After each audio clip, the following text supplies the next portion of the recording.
This kid was born a waste with no spiritual root. Although he couldn't cultivate, being born into a prestigious clan meant his grandparents took care of everything. Meals were always top-grade pills. One pill was equal to a big plate of vegetables. He spent the whole day soaking in the highest-grade medicinal waters. Yet the only improvement was that his excretory system could fart like a rocket. Not understanding why he couldn't cultivate like others, he decided to focus on physical training. Every day, he persistently ran 10 kilometers, did 100 push-ups, determined to become a dominant powerhouse in the cultivation world. After a while, on the day the Imperial Immortal Sect held their internal disciple selection, while other competitors displayed magical powers and spiritual energy, he just stood there dumbfounded, watching. Then, carelessly sneezing, he unexpectedly created a gust that scattered the opponent's demonic fire energy refining formation. Witnessing this, the Elder Sect leaders were left wide-mouthed in shock enough to stuff 100 pounds of cucumbers. Not only that, he also possessed the Lingba Vibu technique from the end of the arena,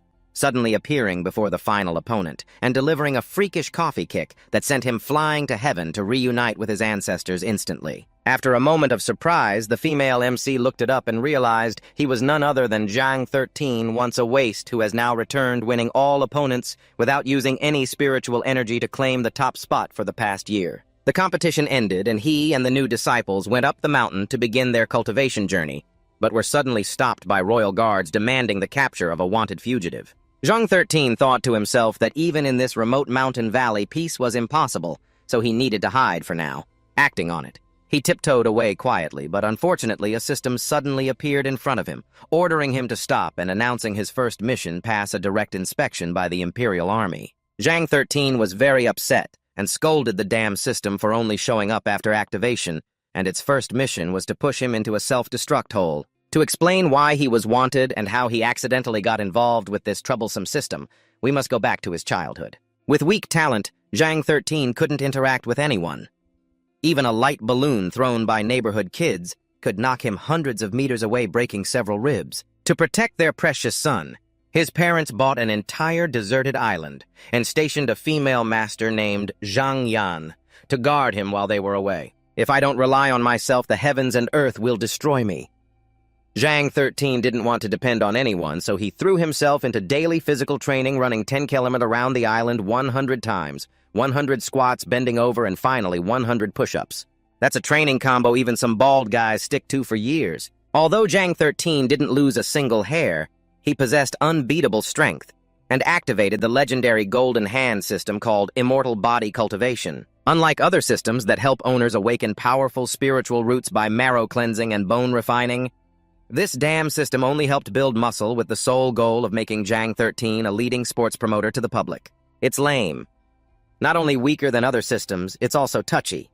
Whenever he criticized it, it'd zap him with electric shocks, truly a devilish creature. At least it exchanged training skill points for some rewards. Over 2 years, Zhang 13 persisted in training every single day without missing. Finally, the day came when the system announced enough points to upgrade, unlocking countless new features like a high-level skill training shop.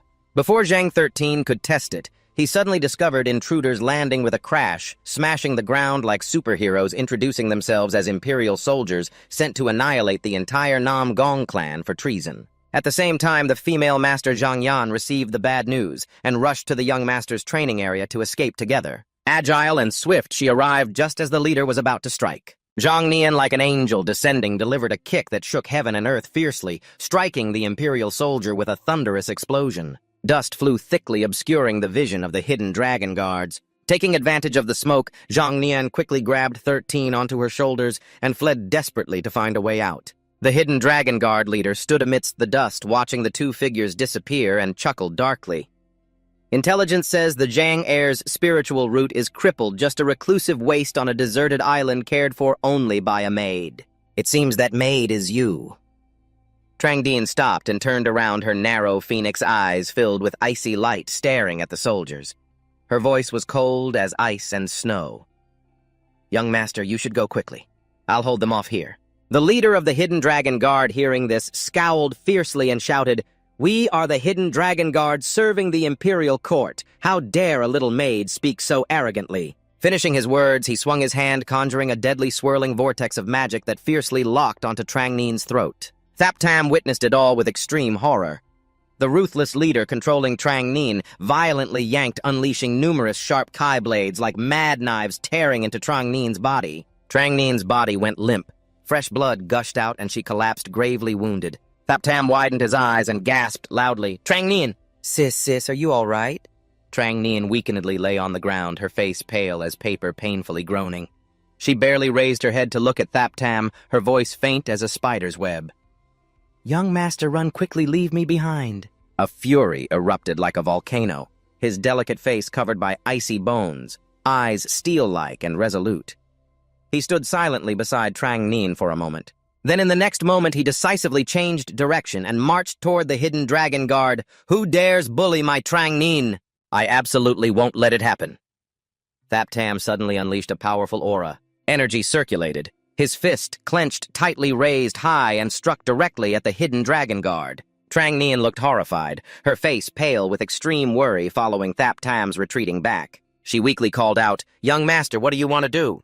He's just a useless wretch, not even as good as a mortal. How dare he delusionally oppose me?" After speaking, he cruelly swung his hand, sending a deadly, fierce blade of energy charged with death intent straight at Thap Tam. Foolishness must have its limits. A hidden dragon guard nearby laughed loudly, mocking, "Stop joking. This move of yours will chop him into pieces." Facing the brutal attack, Thap Tam calmly and casually waved his hand to block with a single punch. A loud bang rang out. The deadly blade vanished without a trace. Seeing Thap Tam easily dissolve the attack with one punch, the leader of the hidden dragon guard's arrogant expression turned to disbelief and horror. He shouted loudly with a trembling voice, "How is this possible? We are the prestigious hidden dragon guard, and my technique was just dissolved by you." Before he could react, Thap Tam, like a phantom, struck a lightning-fast punch straight to the leader's throat. A popping sound echoed like a watermelon being crushed. The hidden dragon guard leader's body stiffened and collapsed to the ground. His eyes rolled back, mouth agape, breath shallow and broken. Thap Tam stood upright, his face cold as ice. His aura filled the air, his body strong and toned, muscles firm and bones toughened. The hidden dragon guard subordinates looked on in utter horror at their leader lying dead on the ground. Cold sweat streamed down. "Is he dead?" One punch killed the hidden dragon guard leader. How could a useless wretch have such terrifying power? The remaining 3 hidden dragon guards looked greatly alarmed. They wildly swung their weapons, attacking Thap Tam. No need to hold back anymore. Kill him at all costs. Facing 3 fierce attacks, Thap Tam remained calm as still water. His gaze focused and indifferent as he spoke while preparing his body and tendons. Thap Tam's figure was like an illusion. He stretched his shoulders and loosened his bones. His movements were gentle and graceful. In the blink of an eye, he easily dodged all attacks. Trang Nin beside him opened her eyes wide, her face full of extreme fear. Could this be the breathing technique the young master practices every day? Normally, seeing the young master cultivate such a strange secret technique, I always worried and advised against it. Who would have thought it would have such terrifying power? Turning back to the battlefield, Thap Tam just flicked his sleeve slightly. His chest stretched in an even stranger movement, quickly intimidating the remaining 2. After defeating those 2, Thap Tam continued forward, intending to eliminate the last one. A soldier holding the jade tablet messenger trembled and screamed, "Don't be delusional! Take another step and I will immediately send a message to summon reinforcements."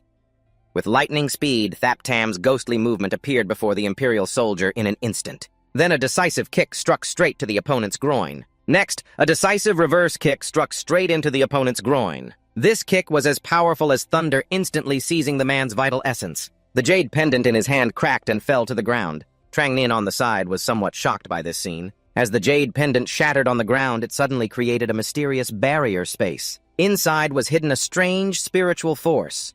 After careful observation, Trang Nin shouted in alarm, "This is the jade pendant space. Inside is a spatial formation containing the teleportation array of the hidden dragon guard." Realizing the urgent and dangerous situation, Trang Nin quickly shouted to warn the young master, "We must leave here immediately. There's a supreme expert about to break out of the space." Before he finished speaking, an arm reached out from inside the barrier, startling 13. Immediately after, a towering figure appeared. An overwhelming aura filled the sky. A fierce energy surged like a raging storm, revealing the mighty presence of a great expert. As he appeared, his gaze locked onto 13. "You are the worthless young master of the Trang family in the intelligence. No wonder not a trace of spiritual energy can be sensed from you." but his eyes then swept over the surrounding scene. He noticed that the Hidden Dragon Guard's troops had been completely annihilated. His gaze then shifted to Trang Nian. The Hidden Dragon Guard sent so many, and all of them are dead. It's all you're doing. A small maid with such cultivation is truly surprising. Today, dying at my hands should be considered a great honor for you.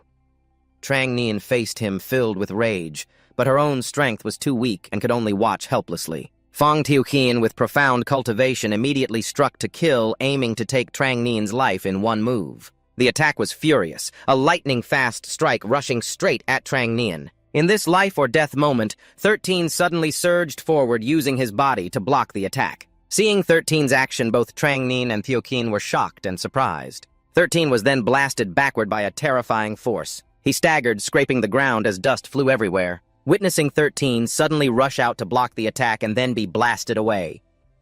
Trang Nian was horrified and pale. Young master, because of the aftershock from the attack, 13 has fallen into a coma. He lies motionless on the ground. Tiuqian beside her was also surprised by 13's physique. An ordinary cultivator, my strike would surely have turned him into a blood mist. Yet he remains intact. Could he possibly have an ultimate protective magic treasure? But it doesn't matter. Fang Tiuqian now stepped forward arrogantly. In an instant, he unleashed a violent surge of ruthless demonic energy. Anyway, today, none of you will escape my hands. Trang Nian's face turned pale. Her eyes looked at Fang Tiuqian. This isn't good. Suddenly, a sword aura descended from the sky, blocking his advance, startling him. Then, sword light filled the sky, and the heaven and earth sword technique simultaneously struck the spot where he stood. Facing the fierce assault, Fang Tiuqian quickly leapt back to dodge the spearhead. Seeing this familiar move, Trang Nian was overjoyed, revealing her happiness. It was the technique of her master, Fang Tiuqian. Raising his eyebrows with cold eyes, he glanced upward. Trang Qi, how did you manage to get here? Before them stood the senior elder of the Trang family. Trang Qi's face darkened as he glared angrily at Fang Tiuqian. Fang Tiuqian spoke arrogantly and contemptuously to Elder Trang Qi. Aren't you supposed to be guarding the Trang family head? Why are you free to come all the way here? Elder Trang Qi locked his cold gaze on him. I have orders from the family head to protect the young master's safe escape. Then he turned to Trang Nian and shouted, Trang Nian, quickly escort the young master out of here. I will stay and hold off the enemies. Trang Nian was caught between a rock and a hard place, worried for her master, and also concerned for 13.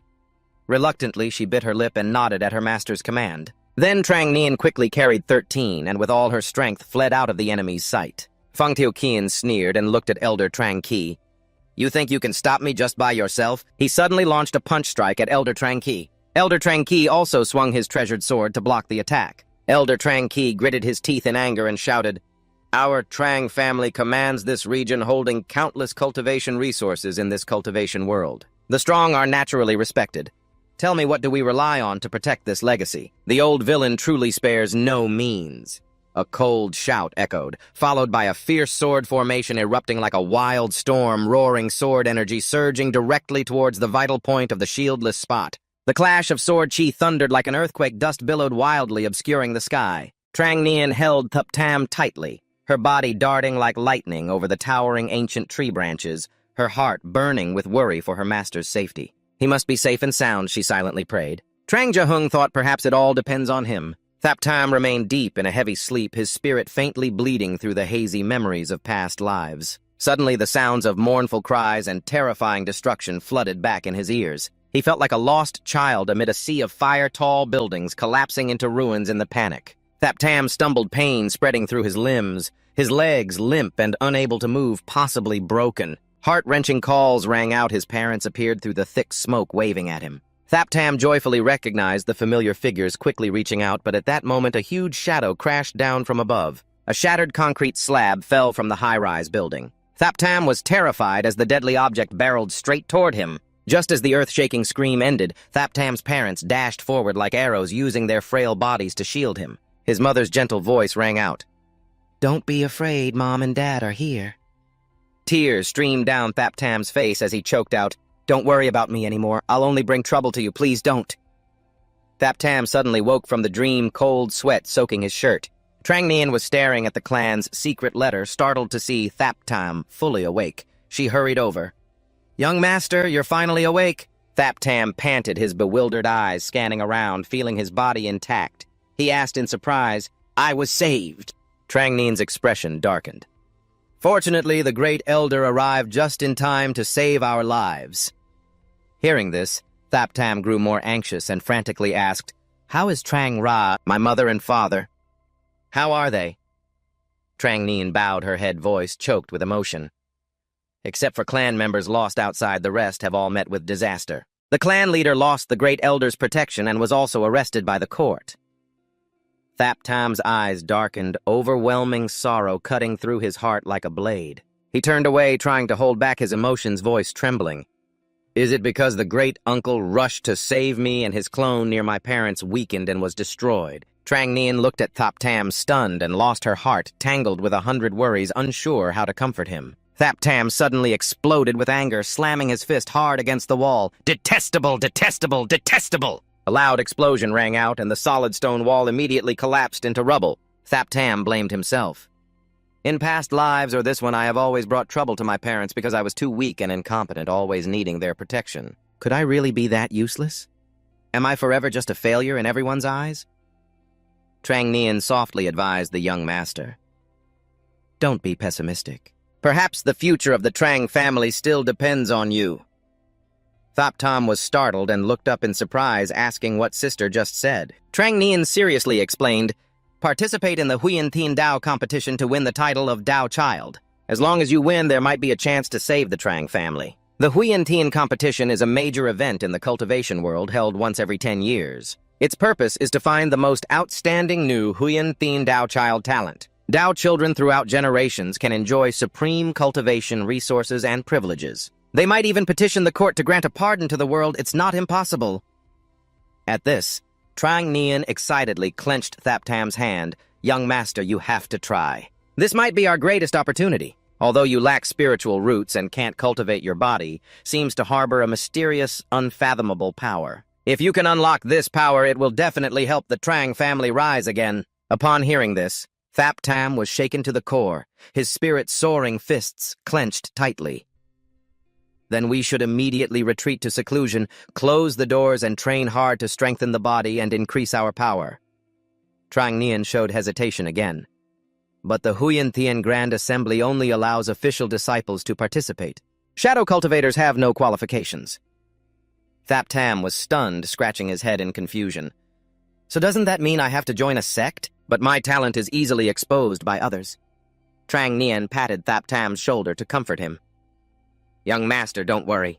I have found a hidden mountain sect in the southern wilderness, a blessed place favored by heaven, perfect for cultivation. The Imperial Court's forces will have a hard time finding you there. Just a little disguise and you'll be fine."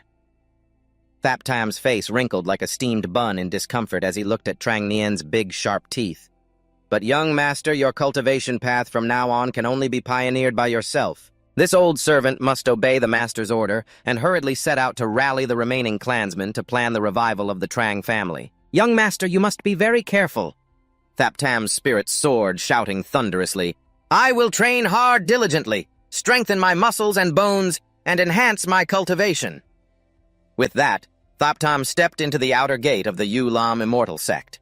Time flew by swiftly. More than a year passed, and he finally won first place in the Thunder Platform competition, smoothly entering the inner sect of Yu Lam Immortal Sect. But unexpectedly on the way back, he encountered a group of Imperial soldiers, strictly inspecting passers-by. What was more hateful was that the dam system not only urged Thap Tam to hide, but also gave him a mandatory mission, forcing him to boldly pass the soldiers' inspection. So now Thap Tam had no choice but to face head-on the people who were hunting him. Thap Tam's face was grim. The soldier shouted loudly like thunder, "Look up so I can compare you to the wanted poster." Hearing this, Thap Tam trembled all over, cold sweat drenched his back. "It's over, they even have a portrait. It must have been drawn by that red-haired ape spirit. This time it's more bad than good." The soldier quickly took out the wanted portrait for comparison. Thap Tam's heart surged like waves, thinking 1,000 thoughts. What should I do now? If I directly attack and scatter them, will that count as officially passing? His hands silently clenched tightly, ready to fight. The wanted portrait slowly unfolded and was officially compared to Thap Tam, but just a glance nearly made the soldier spit blood. His portrait was drawn ugly like a demon, which disappointed and even infuriated him at the painting. Just like that, the wanted man was casually overlooked. The pursuing soldiers gradually left one after another. Speaking of the moment the portrait was sketched, Thieu Kien refused to describe it with words and boldly declared, "I want to personally paint Thaptam's portrait." As soon as he finished, he roared like thunder. "Someone bring the paper and brush here. Today I must personally repaint his face so he has nowhere to hide his identity." Relying on his extraordinary painting skills, he began to sketch Thaptam's portrait. Returning to Thaptam's situation, the system simultaneously displayed attribute notifications and mission progress. Seeing the mission completed, Thaptam breathed a sigh of relief and exclaimed, "The ordeal is finally over." Next, he just needed to enter the inner sect to quietly cultivate, making sure no one discovered his useless spiritual root. An old lady's voice suddenly replaced the notification, plunging Thaptam once again into despair. According to the current regulations, new inner sect disciples still need to have their spiritual roots tested. Only then can a newcomer officially enter. Thaptam frowned and looked as if he had eaten bitter herbs, thinking, "Damn it, is heaven deliberately toying with me? Isn't this just trying to kill me? If I get tested, won't my useless spiritual root be exposed immediately? Will I be kicked out of the sect directly?" He quickly sneaked away his mind in chaos. Maybe I should switch to another sect now. It seems my destiny is a bit different from Yulam Immortal sect. Suddenly, the system appeared again, blocking Thaptam's way. "Stop right there!" This made Thaptam's expression even more panicked. "What the hell now?" Instantly, the system issued a forced mission requiring Thaptam to undergo the spiritual root test. In a fury, Thaptam grabbed the system panel and roared like a lion. "Tell me! Did you deliberately want to kill me, system?" Others are wholeheartedly helping their hosts overcome difficult trials. "As for you, on the other hand, you only want to push me to my death." The system saw that 13 dared to resist and immediately mercilessly delivered an electric shock punishment. 13's body was burned black, but he stubbornly took step after step forward, preparing to undergo the spiritual root examination. Before the numerous inner sect disciples, the announcement echoed, "New disciples of 9 Heavens roll call is complete. Quickly step forward to channel spiritual power into the spirit stones." Not only could this test cultivation level, but it could also judge the grade of the spiritual root. The old lady then took out an item resembling an ancient iPhone to mark attendance. The first to step up was Shen Sung, chest puffed out proudly. Shen Sung strode with a long march tiger step to the solid spirit stone, immediately channeling spiritual power throughout his body and striking the stone with a powerful punch. A strong aura instantly surged into the spirit stone. The display showed cultivation rank. After the test, the old lady loudly announced the results. Shen Sung Chi, Refining Stage Grade 8, Mid-Level Spiritual Root. Zhenwu Di Chi, Refining Stage Grade 9, Mid-Level Spiritual Root. Yansam Foundation Establishment, Early Phase High-Grade Spiritual Root. Not far away, a white-haired figure was silently observing the internal disciples' aptitude test. Before them stood the solemn female sect leader Nam Kung Huang. On both sides were 6 elder leaders along with a fellow cultivator. The 7 all looked solemn eyes like lightning as they simultaneously watched the front. In a deep voice, "The new disciple's aura this time is truly extraordinary, full of vigor and exceptional potential. It seems our Royal Forest Immortal sect has boundless prospects." Below the platform, the official responsible for spiritual root testing continued calling the next names. When Kwang Mu heard his name, an old man with silver hair and beard leaning on a shaky bamboo staff stepped forward, causing the official to be a bit surprised.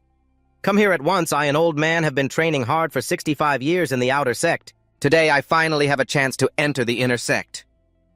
The official glanced at Kwang Mu and immediately shouted, "If not, quickly expel him down the mountain. His record has long exceeded regulations." Kwang Mu was dragged away amid pitiful screams full of grievance. "I want to plead my case. I am still just a child of 60 springs." The 6 elders witnessing this frowned, showing dissatisfaction. Indeed, it's hard to avoid opportunists trying to sneak into the sect. Below, the official continued calling the next name, 13 Zhang, a handsome young man. His steps were a bit unsteady as he slowly advanced. His expression briefly showed worry as he silently thought, "Finally, it's my turn," intentionally prolonging his time. 13 stepped heavily forward to the spirit stone for testing, while a fellow cultivator above smiled down at him. It was said this person was the Outer Sect Thunder Platform champion. Single Punch had defeated 2 enemies on the Thunder Platform. Several elders nearby glanced skeptically, half believing. A single punch surely was just an empty boast with no deeper meaning. While approaching the spirit stone for testing, 13 suddenly raised his hand to ask if he could move his bones and muscles start with some warm-up. After receiving the official's approval, 13 took a deep breath, slowly raised both hands and began practicing a series of strange exercises. The new disciples around were stunned and looked at 13 with doubtful eyes. The elders watching grew even more confused. One frowned and asked what kind of act this was. All moves were strange and unseen before. But images from before flashed in 13's mind, making him even more bewildered about what to do. The court had just finished investigating. If his identity were exposed now, he would definitely be arrested. Trying to maintain a high and mysterious posture, 13 kept thinking if there was any clever way to escape this predicament. After one incense stick burned, 13 still maintained the same posture, his mind in chaos. Because the official in charge of the test could no longer tolerate it, he shouted directly at 13, "One incense stick has already passed. How long do you intend to delay before you undergo the spiritual root test? Do you want to be expelled from the inner sect?" At the thunderous shout from the official, 13 hurriedly stepped to the spirit stone, having already resolved to risk trying this method. This place is steeped in strong spiritual energy. Perhaps I can rely on the secret palm technique. Under extreme pressure, force all the spiritual energy in my body to flow into the spirit stone, creating an abnormal reaction to help me pass this spiritual root test. To get through this gate, I can only use the secret palm technique. I have tirelessly practiced this move before in the outer sect. This is one of the strongest moves in the body cultivation secret arts that I possess. The senior elder above continuously stroked his beard with a look of anticipation. Oh, this kid is finally making a move. In that moment, 13 unleashed his full power, swinging his fist forward, executing the numb wind fierce fist technique, his eyes resolute like a roaring blade as a miracle unfolded. This single strike contains immense body cultivation power.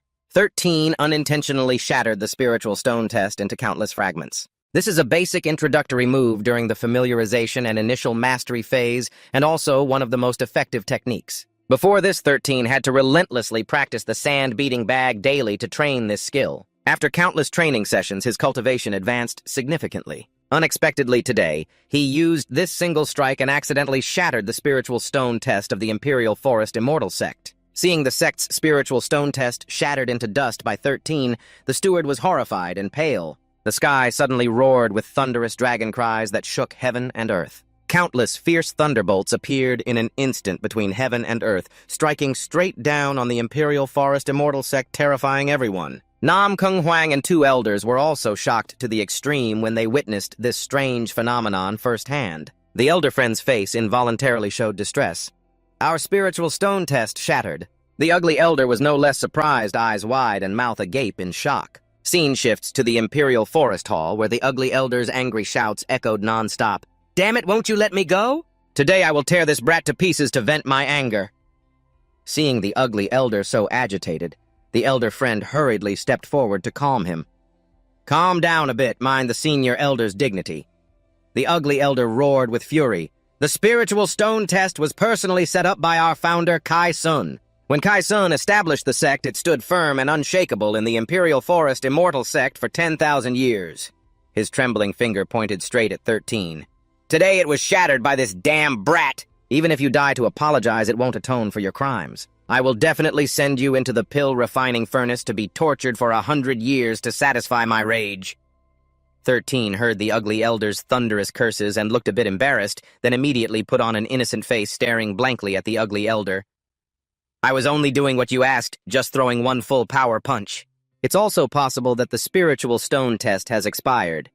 After all, it has been used since the era of founder Kai Sun over 10,000 years ago. Surely it's past its lifespan. Or perhaps this product originally had flaws and your founder Kai Sun might have been careless and failed to detect this defect. The ignorant brat, the ugly elder's hair stood on end as he angrily roared, "How dare you speak nonsense and falsely accuse our founder?" Nam Kung Huang raised his voice at this critical moment, terrifying everyone present.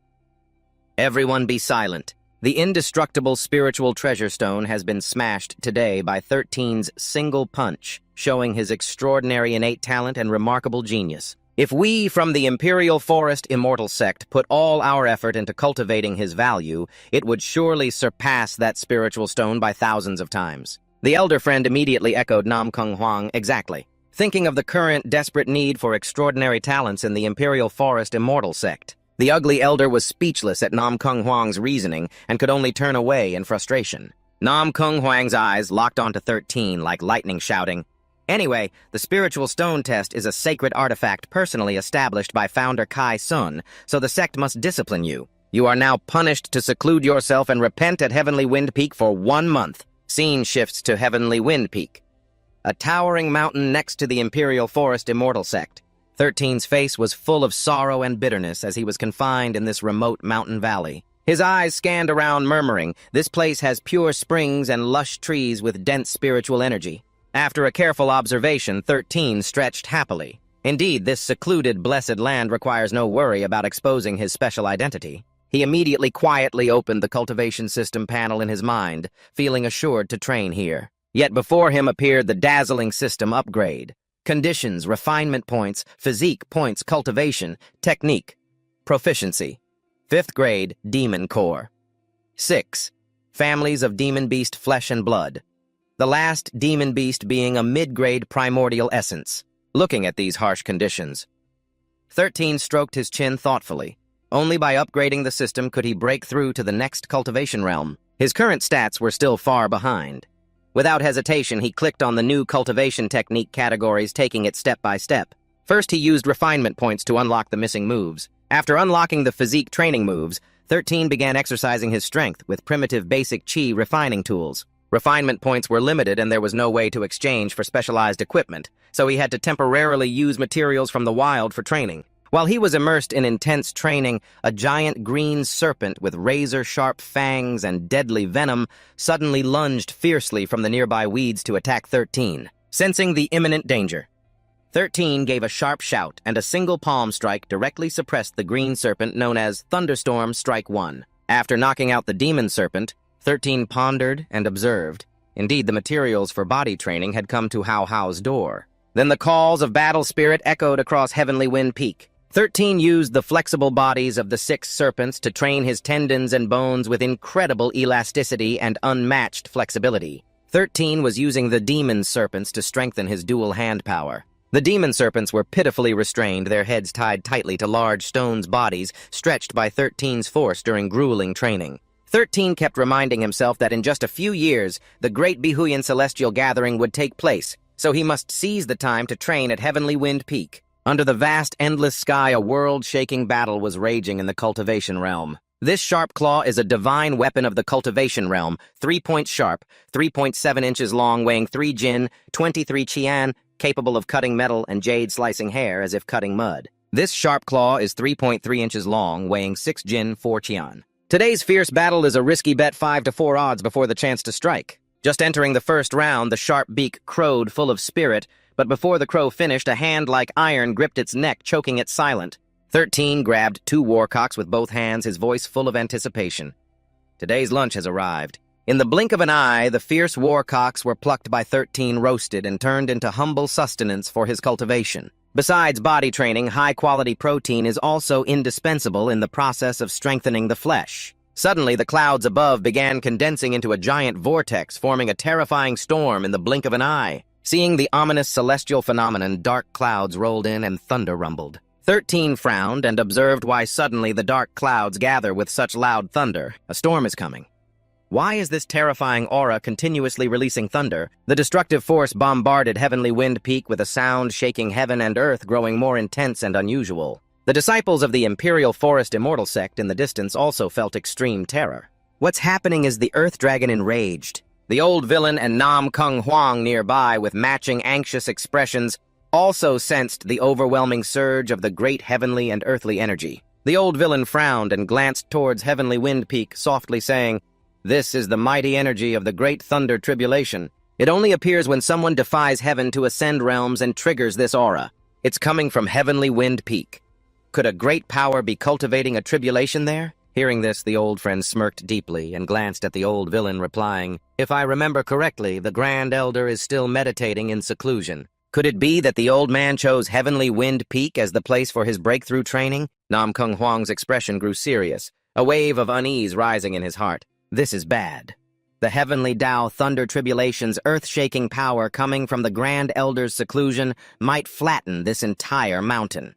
The place where 13 is confined is exactly at Heavenly Wind Peak. If the Thunder Tribulation strikes down even if not directly hit by the Thunder Peak's force, it would be hard to avoid being crushed into ashes by the residual thunder power. Realizing the critical situation, Nam Kung Huang shouted in fright, ordering to quickly summon the thunder-resistant treasure to rescue him. After giving the order, Nam Kung Huang silently pondered, originally intending to take this opportunity to teach that person a lesson, but unexpectedly encountered the Grand Supreme Elder transmigrating to the place where the heavenly Tao Thunder Tribulation raged. Trang 13, with a naive expression, looked up at the dark sky and murmured, "The thunder and lightning roar, clearly a sign that heaven is about to bestow sweet dew." His eyes lingered regretfully on the half-roasted chicken, but my chicken isn't fully cooked yet. I can't wait any longer.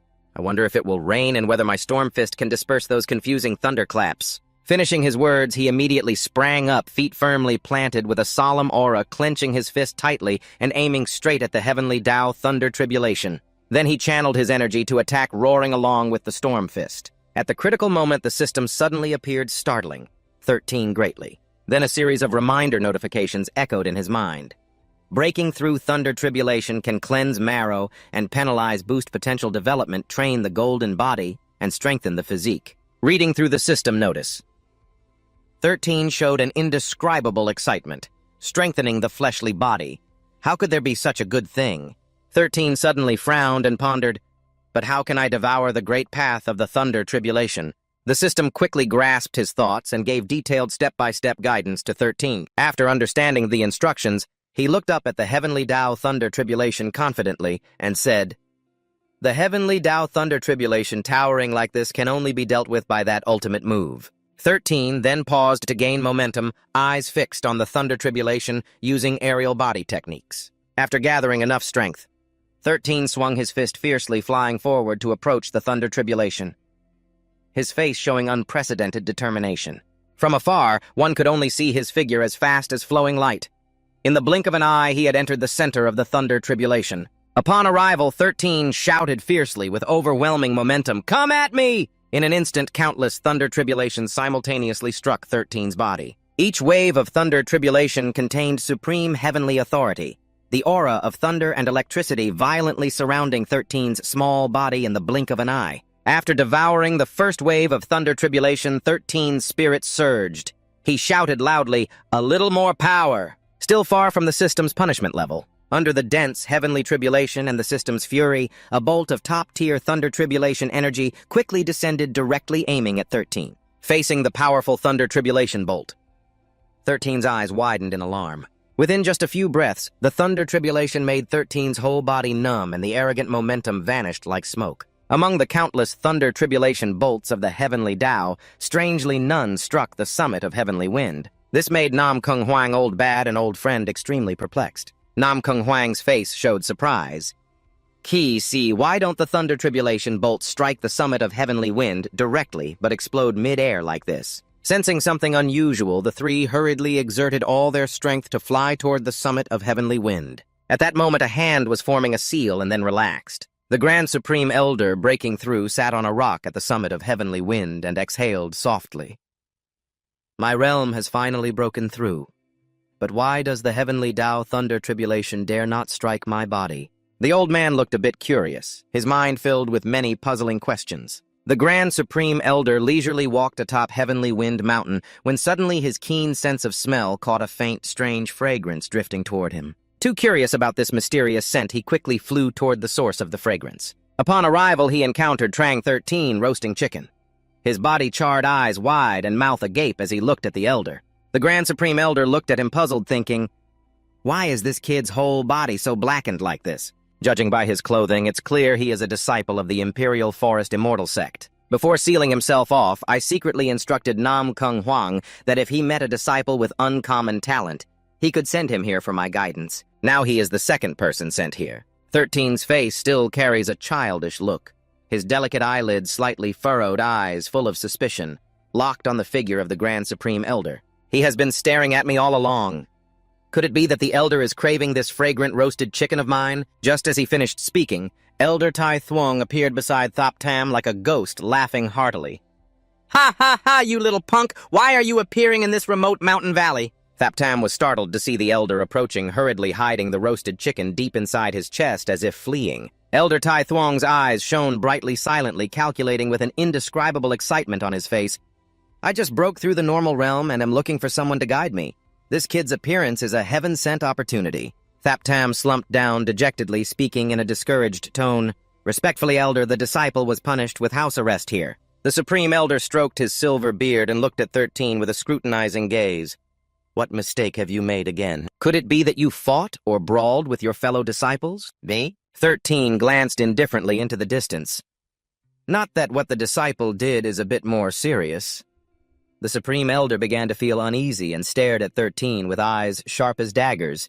More serious. Could it be that you trespassed into a forbidden stronghold? Thaptam remained seated, lightly flicking his finger. Maybe even more serious. Elder Tai Thuong's eyes widened with extreme horror. Not serious enough yet? Could it be that you accidentally destroyed some precious spiritual artifact or treasure? Thaptam's face looked as if mourning an incomparable tragedy. The elder guessed almost correctly. It could be said that the disciple accidentally destroyed a magical treasure. Hearing this, Elder Tai Thuong laughed heartily and slapped his thigh with pleasure. Ha, no need to blame yourself so much. Although our Royal Forest Immortal sect isn't a prestigious clan, we do have some inner secrets. Destroying a small magical treasure is no big deal. But the next moment, Thaptam's answer struck like thunder in clear skies, causing the elder's expression to change erratically. The disciple destroyed the core spirit stone of the inner sect. Elder Tai Thuong's expression shifted from extreme joy to overwhelming horror and furious rage. He roared like thunder, what did you just say? The core spirit stone is considered the sect's most treasured artifact, an ancient relic from the earliest times personally placed by the founder. How could a little brat like you destroy it? Moreover, according to the ancient texts, the core spirit stone also seals a primeval true phoenix. Now it seems the seal has been broken. Our Royal Forest Immortal sect will surely face catastrophic destruction. Thaptam felt like an eternal criminal being scolded by Elder Tai Thuong, only able to stand silently with a face full of resentment. Suddenly, Elder Tai Thuong seemed to discover something earth-shattering, his gaze sharp as he circled around to carefully examine Thaptam's body step by step. After a thorough inspection, he stopped and spoke in a low voice. Indeed, I can't sense any spiritual energy on you. Is this because the gap between our realms is too great? Or do you possess a rare treasure that hides your aura and blocks me from detecting it? Hearing this, Thaptam's heart tensed to the extreme, fearing his rebellious identity would be exposed. Elder Tai Thuong continued thoughtfully. A young cultivator like you, only 10 years and 56 days old, who can destroy a core spirit stone not just in Divine Continent, but even among top-tier immortal palaces, very few can do that. Are you sure it was you who shattered the core spirit stone? Are you telling the truth? Thaptam's forehead was dotted with sweat, nodding repeatedly with a desperate look at Elder Tai Thuong. Then suddenly, the elder stripped off his outer robe, revealing a solid, bare chest and bulging muscles that seemed to hide tremendous power, and here he was about to punch with all his might. Seeing Elder Tai Thuong's strange action, Thaptam turned pale with shock. What trick does the elder want to pull this time? Elder Tai Thuong's face was as resolute as stone. I only believe what my eyes see and ears hear, not words. Now use your full strength, so I can see how powerful you really are. Thaptam was terrified inside, fearing this punch might be fatal, and quickly waved his hand to refuse. Disciple respectfully declines elder. That old man, does he want to bully the disciple again? Elder Tai Thuong on the opposite side was so angry his hair stood on end, shouting loudly, You little brat, what kind of person do you think this old weakling is? At that moment, a cold voice from the system suddenly echoed in Thaptam's mind. A sudden mission appeared, showing 2 options, yes or no, for Elder Lai's request, with an attractive reward of high-quality protein. First faced with Thaptam's sinister smile, Old Lai urged even more, pushing his muscular chest forward. Don't hesitate anymore. Give it your all and strike me. Old Lai chuckled inwardly with pride, because having just reached a new peak after breaking through his realm, his defense method and the heavenly steel chi body protection technique had also improved tremendously, just the perfect chance to test them out. While Old Lai was still lost in thought, Thaptam's storm-like punch fiercely rushed forward, causing him to widen his eyes and gape in extreme horror with a look of utter panic. Old Lai shouted urgently, You rotten brat, I haven't even said start yet! In that split second, hanging by a thread, he activated the divine defense of heavenly steel chi to block, but Thaptam's earth-shattering punch instantly crushed his sturdy defense like thin paper. The residual force immediately shattered the ground before him into countless fragments. The supreme power from his innate physique nearly broke the laws of heaven and earth. The terrifying destructive force instantly formed a dense dust cloud billowing up to the peak of the sky. Seeing the explosive power from the youth's body, Elder Lai was terrified beyond words, shouting in alarm. Strange, just a simple punch hides such overwhelming power. While his mind was swirling, he involuntarily looked again at the youth before him. This kid is young, but his strength rivals the saintly disciples of the Immortal Sect with such rebellious talent. If he could join the Royal Forest Immortal Sect, that would be great. Just as he was still pondering, his protective heavenly spirit energy suddenly shattered, startling him once again. His expression turned unusually grave. What the heavenly spirit energy fully formed was so easily broken like this. His whole body trembled lightly as a strange voice rang out. "Not bad indeed, not bad, kid. You've truly made me see you differently."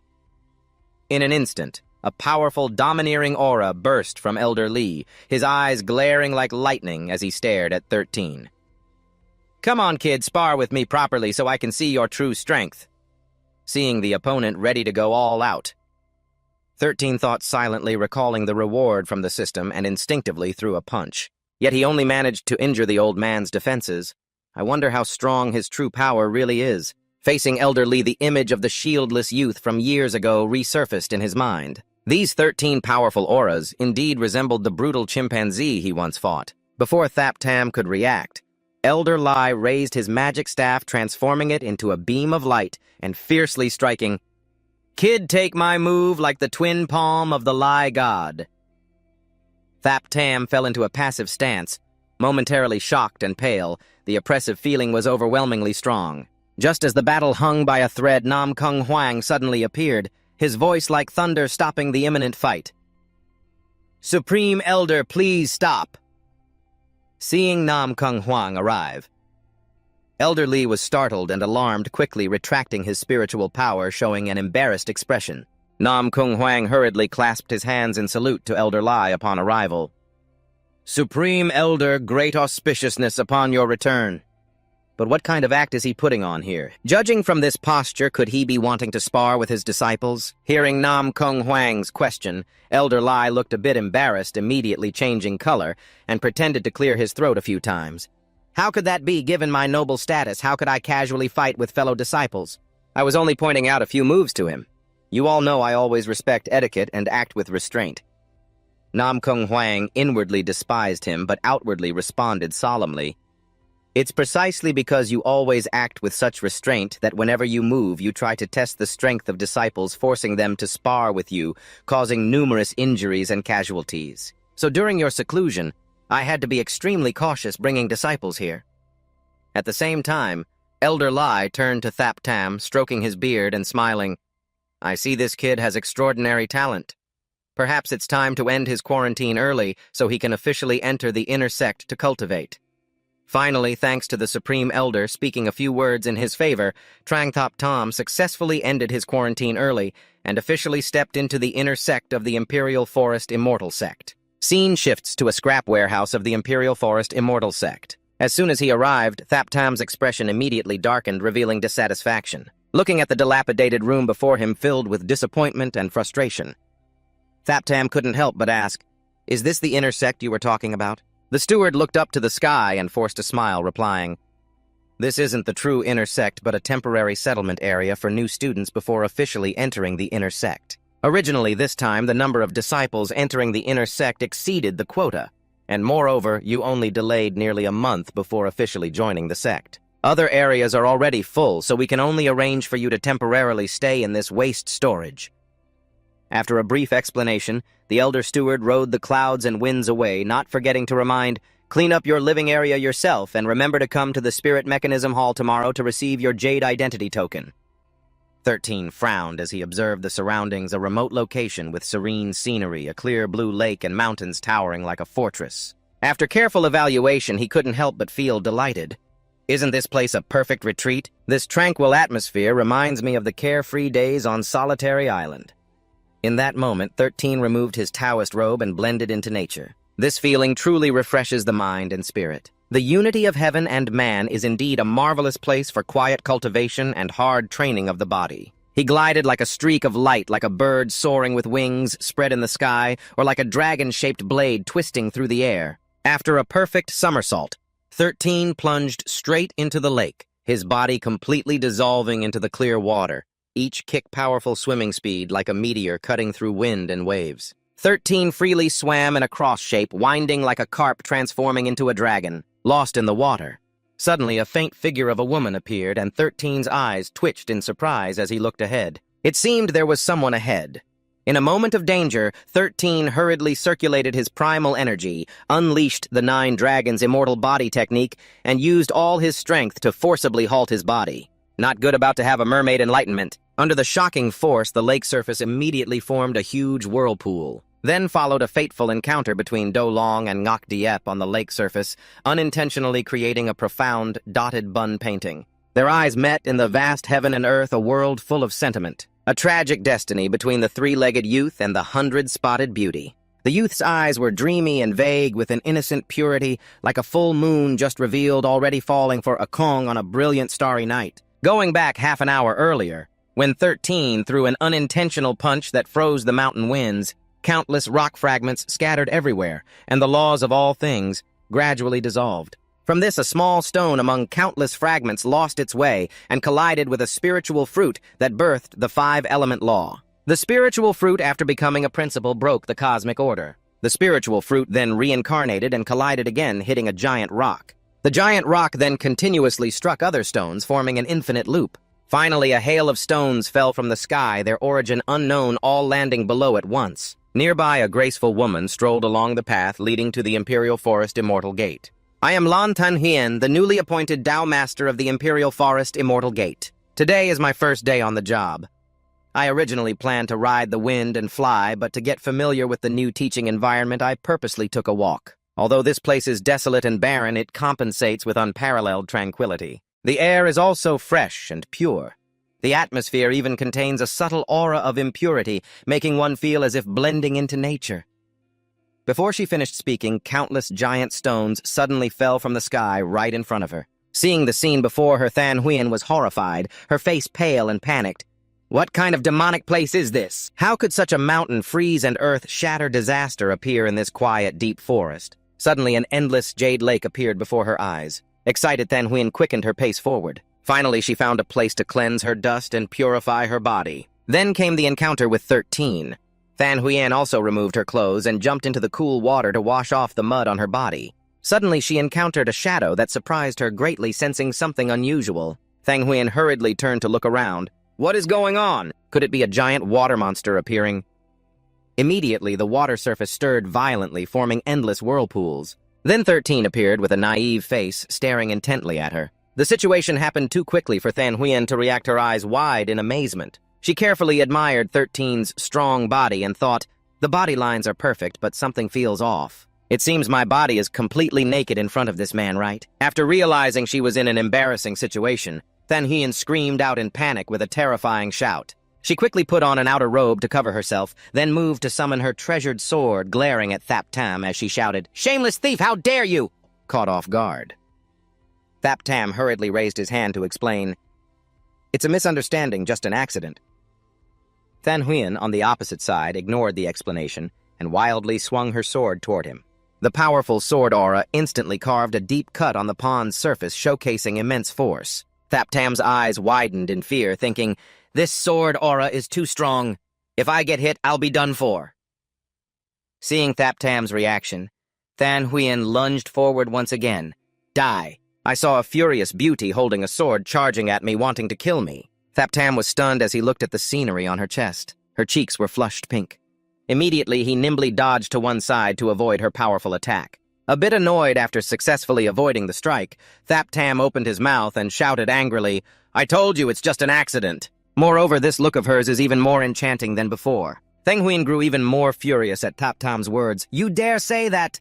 Looks like I have no choice but to kill you." Without hesitation, Than Huyen swung her sword horizontally forward. Her anger erupted across the sky.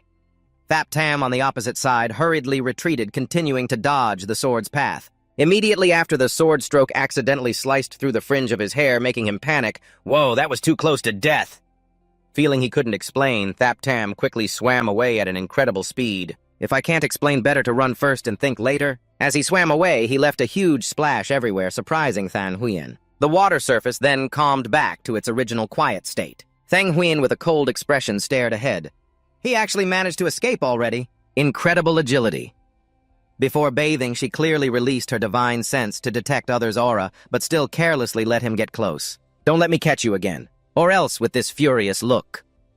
Than Huyen stood in the middle of the pond, shouting loudly, I swear I will never coexist with you under the same sky.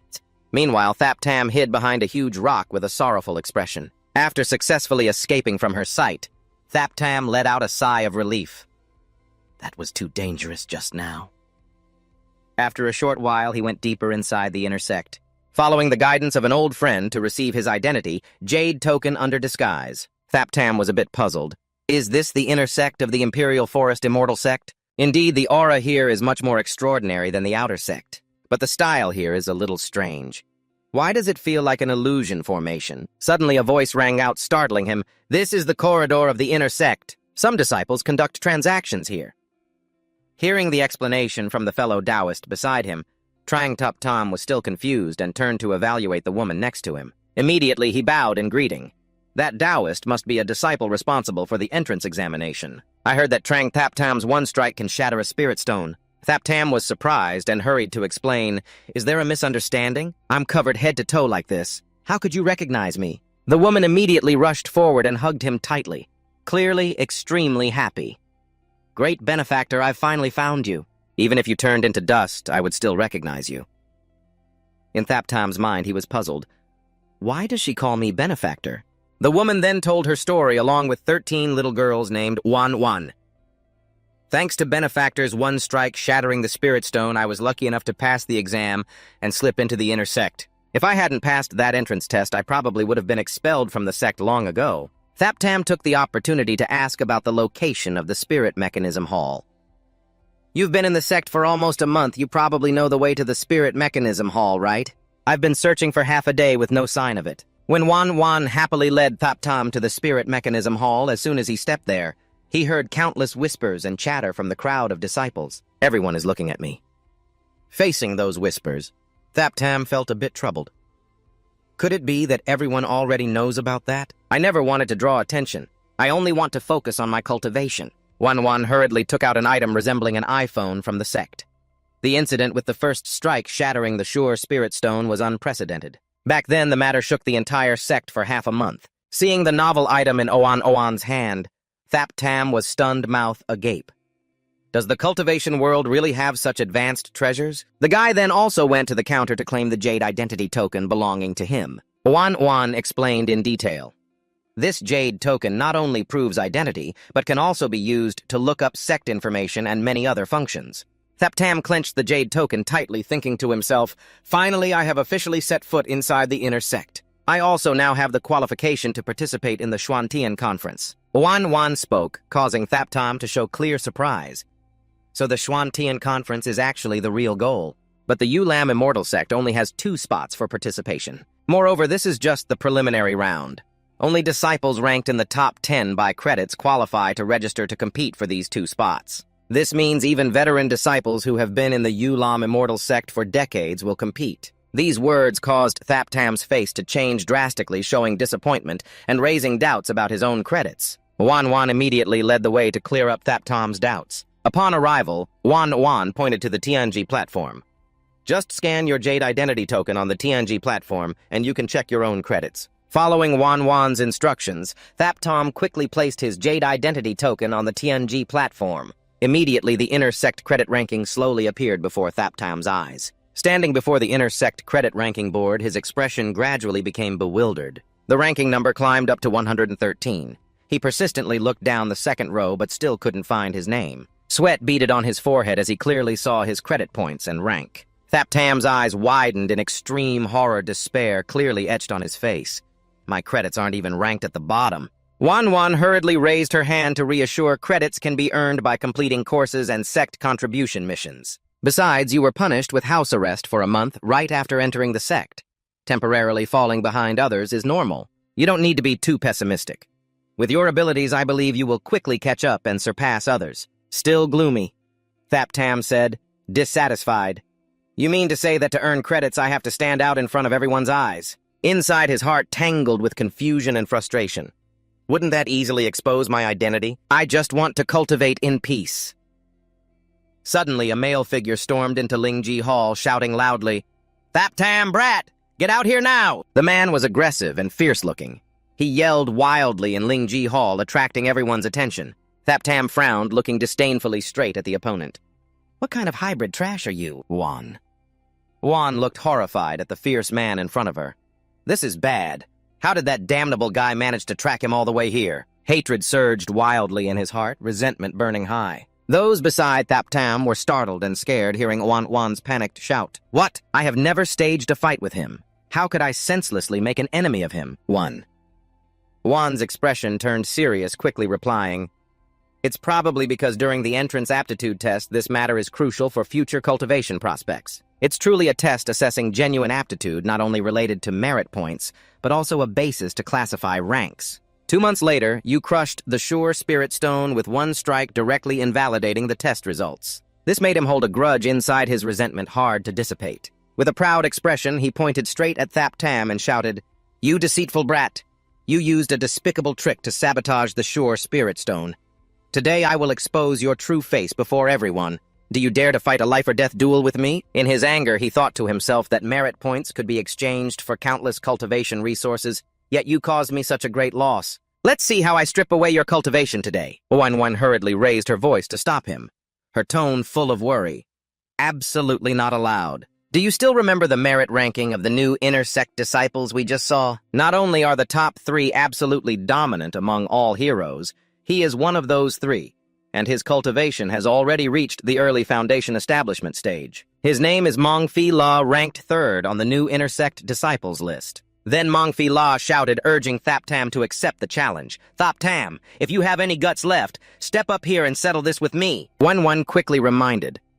According to intersect rules, no one is allowed to start a fight without the opponent's agreement to the challenge. After all, there is an elder present in the Spirit Mechanism Hall. He wouldn't dare act recklessly. Following Wan's guidance, Thap Tam decisively raised his hand to refuse the challenge. This startled Phi La, and the next moment he turned and left. "I'm busy earning merit points, no time to waste with you." Phi La felt humiliated, grinding his teeth with an angry expression. "I am a proud new intersect disciple ranked 3rd, and yet you treat my challenge like a child's game." Saying this, he roared fiercely. "Then how about a wager of 50,000 merit points? Do you dare?" Hearing the mention of merit points, Thap Tam suddenly paused, the corner of his mouth curling into a sinister smile. The system then displayed a mission notification offering 2 choices in response to Mongfi La's challenge. This mission reward also included a specialized spiritual fragment weapon. He silently stared at the system screen, but this mission reward was worth a huge 300 spirit points. His eyes suddenly shone brightly. Merit points and a mission reward, definitely an irresistible temptation. But no, if he acted on it, he would attract the crowd's attention, which would expose his identity. I must maintain a normal appearance, endure quietly, and not let greed cloud my judgment. For a moment, greed was clearly visible on his face as he stared straight ahead. At this moment, he boldly stood on the arena facing Mongfi La, accepting the challenge. After a moment of inner turmoil, Thap Tam covered his face with his hand. Until the last minute, he still succumbed to the greed in his heart. Wan below the arena shouted continuously to cheer. "It's come to this, my benefactor. I believe you will definitely win this match." Thap Tam on the stage looked toward Phi La, silently calculating how to deal with him. Using health-preserving palm techniques would be excessive. The key point is not to overdo it. Avoid revealing his identity and not to boast before everyone. Mongfi La on the opposite side sneered with contempt, then laughed loudly and shouted, "Ha ha, I've finally waited for this day." Accepting this challenge is like signing a death warrant. Even if I kill you here, I won't bear any responsibility. Saying this, he swung his hand, channeling spiritual energy to summon the Red Cliff Black Dragon Spear. Seeing this, Wan below the arena was terrified, eyes wide. Could this power be a low-grade spirit realm weapon? In this remote wilderness, and considering he is only a newcomer, how could he possibly possess such a weapon? I fear my benefactor is in great danger on the arena. La gripped the Red Cliff. Black Dragon Spear tightly and charged at Thap Tam at full speed.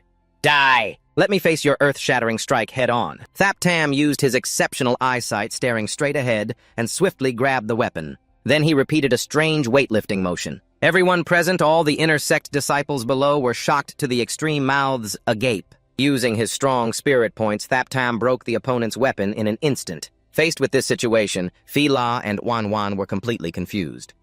What on earth is happening? Suddenly, Thaptam felt a bit embarrassed about his own recent actions. Wait, what am I doing? Didn't I tell you not to show off? Just now I saw a cylindrical object and instinctively thought it was weightlifting. Mong Fila, on the opposite side, suddenly knelt down looking at the Shik-Beak magical treasure in his hand with a face full of sorrow, regret, and anguish. He exclaimed, "My family heirloom, Shik-Beak treasure." Yet it was broken by his bare body. Rage flared up to the sky. He kept yelling like thunder, scaring Thaptam. "This time I will skin you alive, tear your bones apart and smash you into pieces." Finishing his words, he roared and charged forward with a punch full of swirling energy. But Thaptam's strange agility calmly dodged his figure, shifting slightly as he easily avoided countless attacks. During the fight, seeing his opponent's unstable footing, Thaptam quickly spotted a weakness. "Your arm strength is good, but your foundation is shaky. Looks like you've been neglecting rigorous training." Lowering Mong Fila, he formed a hand seal with both hands, murmuring the incantation of the Wild Calamity Fierce Flame Supreme Spirit Fire attribute technique. Each defensive move was somewhat strange, but executed very slowly. The fiery aura filled the sky, gradually gathering at his mouth, containing terrifying power. But before he could even unleash it, Thaptam twisted his body strangely and kicked hard in his butt. "You're overcomplicating your chanting." With just one kick, he easily sent Fila flying straight to a distant mountain. All the inner disciples were terrified for the second time. That sack witnessed Thaptam's true power firsthand that day. News about him spread like a whirlwind throughout Ngulam Tinmon with shocking headlines. This immediately terrified Thaptam. How did it end up like this? I've become the sect's rising star. No. Lately I've been a bit arrogant. I must restrain myself and act more modestly. It's better to focus on cultivation and accumulate contribution points. Early the next morning, at the large martial arena where all inner disciples gathered, Lun Tantuyen's voice rang out like a bell. "From today onward, I will personally oversee all new disciple training. Lun Tantuyen will guide you all on the path of cultivation at Ngulam Tinmon." Thaptam was also in the crowd and immediately panicked upon seeing Tantuyen's figure. "What the hell is this? It turns out to be my nemesis." Lun Tantuyen stood in front of all the inner disciples and introduced herself. Seeing this, Thaptam felt even more uneasy and hurriedly looked for a way to escape. This is bad, truly a narrow alley for enemies. To avoid trouble, it's best to leave early. Amid the sea of inner disciples, Tantuyen's eyes flickered and caught sight of a familiar figure. "That brat wants to run away. Does he dare to disrespect me like that?" She paused for a moment, then shouted loudly, "The blue-haired disciple, do you have urgent business to leave early?" Thaptam broke into a cold sweat, terrified that she had found him out. Immediately, another disciple stepped forward and scolded loudly, "This is the very first lesson of the master, and you want to leave? Do you despise the sect leader?" He grabbed Thaptam's shoulder, spun him around, and shouted, "Hurry back and continue listening. Damn it!" Thaptam was suddenly turned around by someone else, revealing his usual unruly face. From afar, Tantuyen stared intently at Thaptam, suddenly feeling a familiar stir as memories from years ago flooded back. "He is actually the lustful rogue who accidentally saw me bathing a few days ago. I searched 1,000 miles without turning back, but he was right in front of me. He's a new disciple of Ngulam Tinmon. Today you've fallen into my hands. Your worthless life is hard to save." She immediately used secret sound transmission, which surprised Thaptam. "Who did you reveal that incident to?" Not a hint of confusion hearing the voice echo in his head. Thaptam screamed in terror. Who? Who is it? Who is secretly transmitting sound? Huh. With a serious face. Tantuyen continued, "This is sound transmission technique. No need to shout loudly, just respond with your thoughts." Realizing Tantuyen was communicating with him by sound transmission, Thaptam became even more panicked. "Is it you?" Thaptam swore he would never reveal this matter. That day was just a misunderstanding and an unexpected accident. Tantuyen's lips curled into a mocking smile, thinking to herself, very good, by then it would inevitably make you wish you were dead, but here at Sunmon I can't act recklessly. First I have to torment you a bit, let you taste some suffering. After outlining her plan, Tantuyen raised her voice and declared, "Today's first lesson, I want to train your abilities acknowledging your prestige. You all know that if cultivation levels differ too much, the stronger opponent doesn't even need to fight, just releasing spiritual power to display dominance can easily repel the rival. Spiritual dominance is also an inevitable process for cultivators, so now I need one disciple to step onto the stage and demonstrate in front of everyone. Who is willing to spar with me? Hearing this, a sect member immediately showed an unusually excited expression, secretly thinking that the chance to get close to the master has finally come. The heir of the Jiang family possesses extraordinary talent. The reason for hiding the humble Lin's appearance among the third-tier sects is entirely because of her. Jiang Mukjung immediately stepped forward to greet her, extending his hand to pay respects as a disciple to the master willing to cooperate. Before he could finish speaking, Than Tuyen waved her sleeve with a thunderous look, directly striking Jiang Mukjung hundreds of feet away, ending the enthusiastic act in an instant. She immediately moved to stand in front of Thap Tam, her voice like a silver bell carrying deep meaning.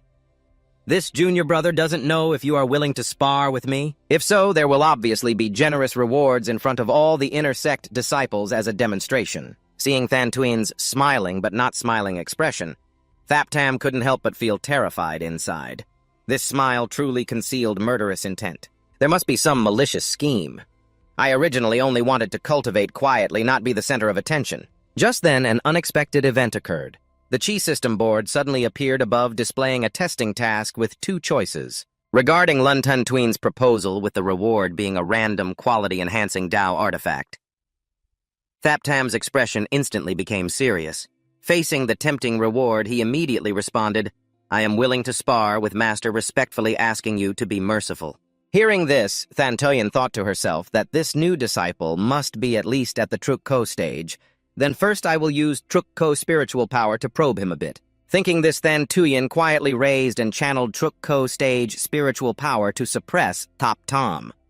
In a moment, a fierce Truk Ko aura descended from Thap Tam's head, a boundless, binding spiritual force, immediately transforming into a powerful shockwave sweeping in all directions.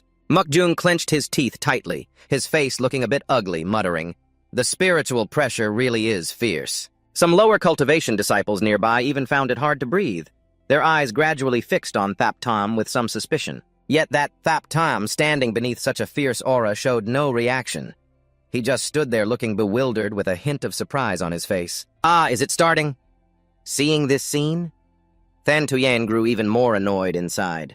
This brat even dares to fake composure, trying to make me lose face in front of everyone. She immediately forced her Yuan energy to boost her spiritual power. Then let's see how long a Kim Dan stage cultivator can keep up the act. Thap Tam only slightly frowned, now feeling the surrounding space begin to crumble, but his face remained calm and serene. Oh, now there's some sensation.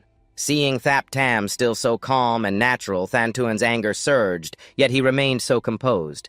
It seemed he could have fled quickly since their first meeting. Indeed, he has some real strength. Than Tuyen immediately erupted with Yuan energy, wildly urging the spiritual power to release. Ancient-level spiritual pressure from the early Nguyen stage. In an instant, an invisible, overwhelming pressure like a mountain surged toward Thap Tam to suppress him, intent on crushing him to dust. In this crisis, Thap Tam looked up to glance at the overwhelming celestial aura. Instantly, his power burst forth, colliding with the earth and shattering the ground into countless small stones. The vast, roaring aura forced nearby intersect disciples to lose their footing, causing them all to fall and roll on the ground with expressions of agony. Even Jiang Mukjung was harshly suppressed by the invisible ancient pressure, falling to his knees. He looked up in shock at Thap Tam, extremely puzzled that he could still stand upright like a pine tree. This ancient aura is truly terrifyingly overwhelming. His face was filled with horror, and he couldn't help but ponder. Previously, his master had never displayed such terrifying power. Than Tuyen stood to the side, eyes wide and face full of disbelief. Master directly unleashed the wind palm divine power, yet he still managed to withstand it. "Then I will increase my magic power and strike you down directly." In an instant, under Than Tuyen's wind, palm divine power, a massive storm rapidly condensed and pressed down on 13, making him feel the pressure intensify. His body began to tremble, teeth clenched tightly. But immediately after 13 suddenly rallied, his feet rooted firmly in the ground, shouting loudly as he unleashed his body cultivation strength. His legs stood like sturdy pillars, proudly resisting the crushing, terrifying pressure. Than Tuyen gasped in horror, her voice tinged with panic. "What?" In this situation, he can still stand firm. 13 simultaneously circulated his peak strength, his superhuman body cultivation, allowing him to easily raise the spiritual energy above his head. In a flash, his aura turned to counterattack Than Tuyen, causing her complexion to gradually lose its composure. Not good. The divine power is backfiring, about to strike back at herself. Before she could finish speaking, she was blown away by the whirlwind she had created, screaming painfully, and ultimately her head hit a huge rock, knocking her unconscious. She hurriedly declared that today's pressure resistance test was over. That late night at 13's small courtyard behind the mountain, he excitedly checked his information on the official channel of the Royal Forest Immortal Sect. It seemed this performance didn't lead to any controversy. Suddenly, his eyes narrowed slightly as he looked toward a strange piece of news. What is this above was a message from Jiang, a reckless speaker with a warning tone hidden beneath. 13 felt a bit suspicious, his lips curling with disdain. Who is this guy? Truly a nobody.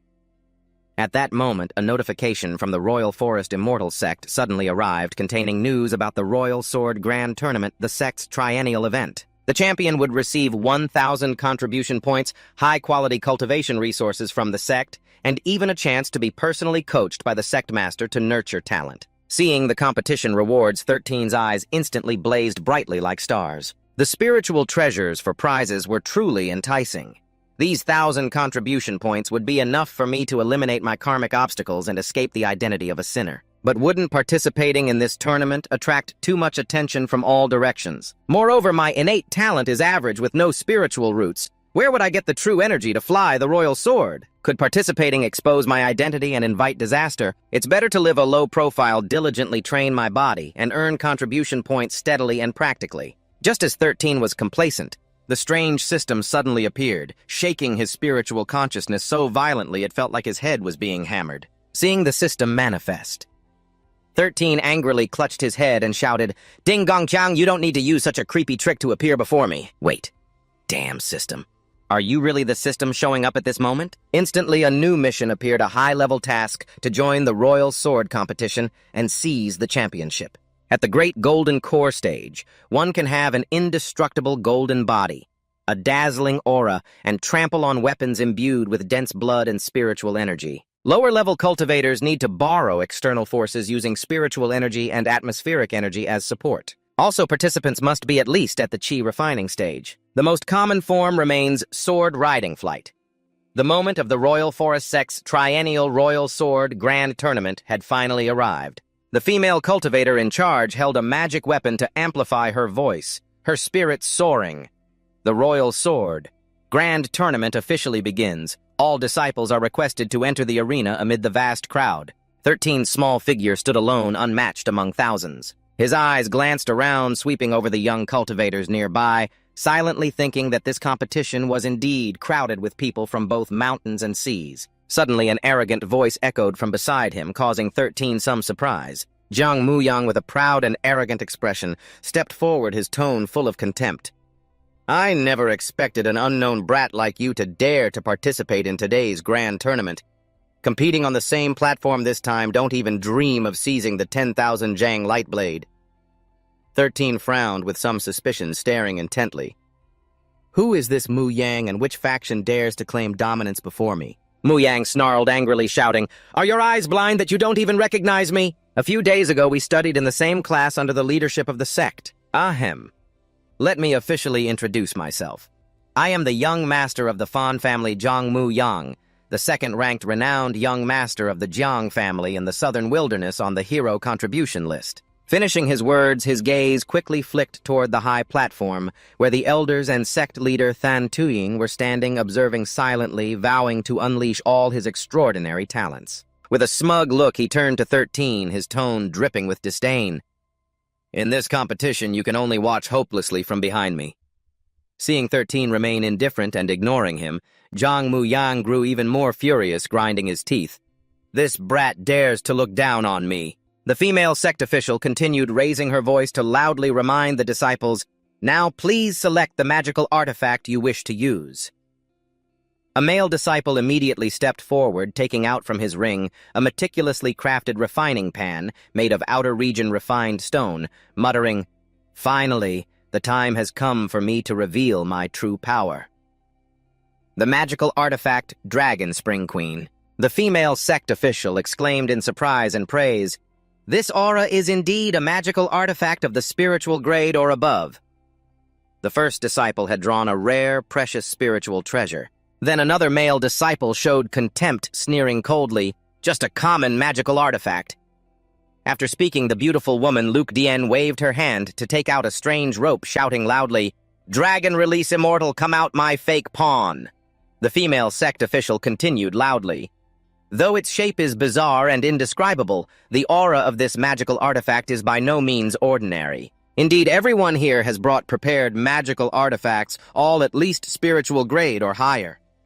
Mu Thuong, standing nearby with an increasingly obvious, contemptuous expression, said, "Truly a bunch of blind fools, just some petty spiritual treasures and tricks."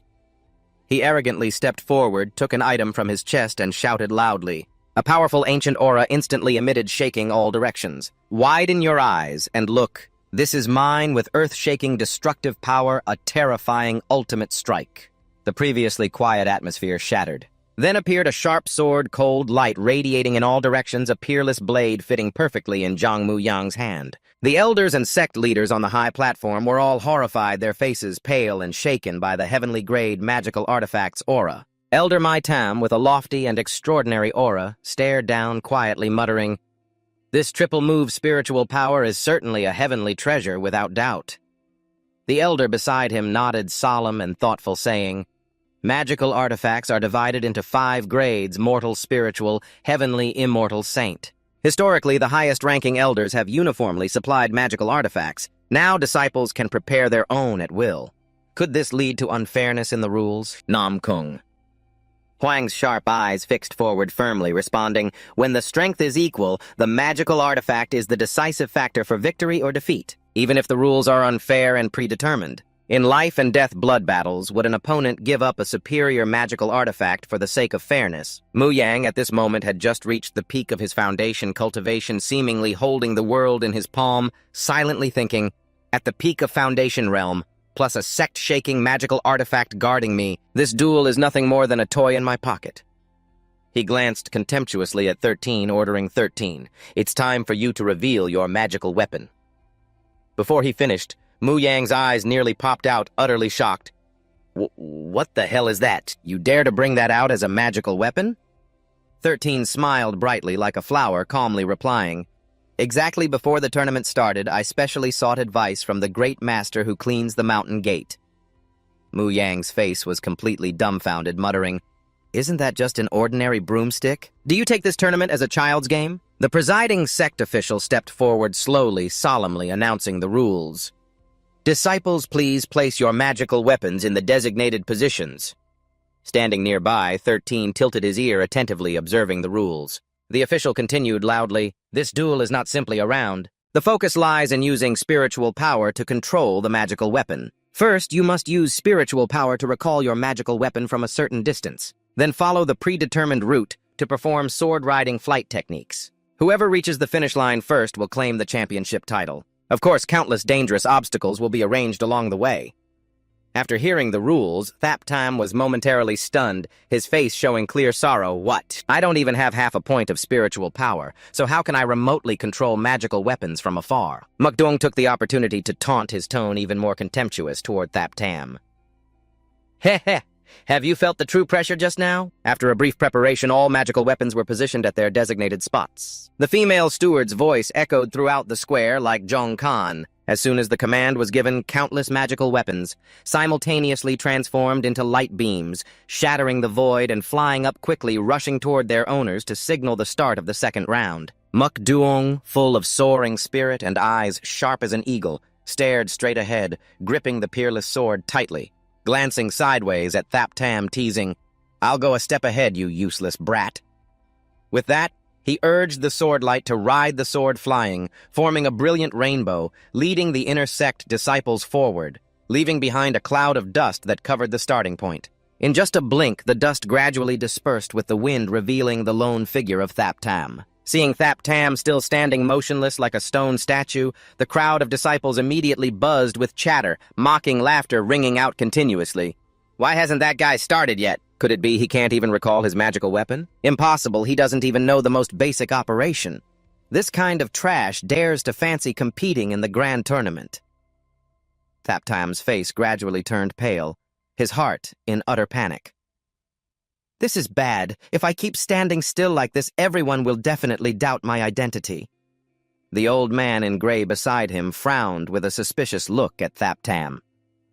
What's wrong with Trang Thap Tam? Could it be he can't even use a bit of basic spiritual power? Lantan Tween curled his lips in a contemptuous smile, secretly mocking. Ha ha, this foolish brat is really bringing disgrace upon himself. Thap Tam's eyes were steel-like, staring fiercely at his magical weapon in the distance, gritting his teeth. There's only one way left, gotta take a risk to find out about this guy. Immediately, he swung his arm forward, forcefully roaring thunderously, "Come back here obediently, broom!" Then Thap Tam poured all his strength into stomping the ground, causing the earth to crack and rocks to scatter everywhere. This shocking stomp instantly generated a powerful recoil force, flinging the ordinary broom high into the air, flying straight toward Thap Tam. After firmly grasping the magical weapon in his hand, Thap Tam showed an unusually excited expression, loudly shouting, "Recalling the magical weapon from the starting point is easily completed." The old man in gray gaped in astonishment, muttering like a lost soul.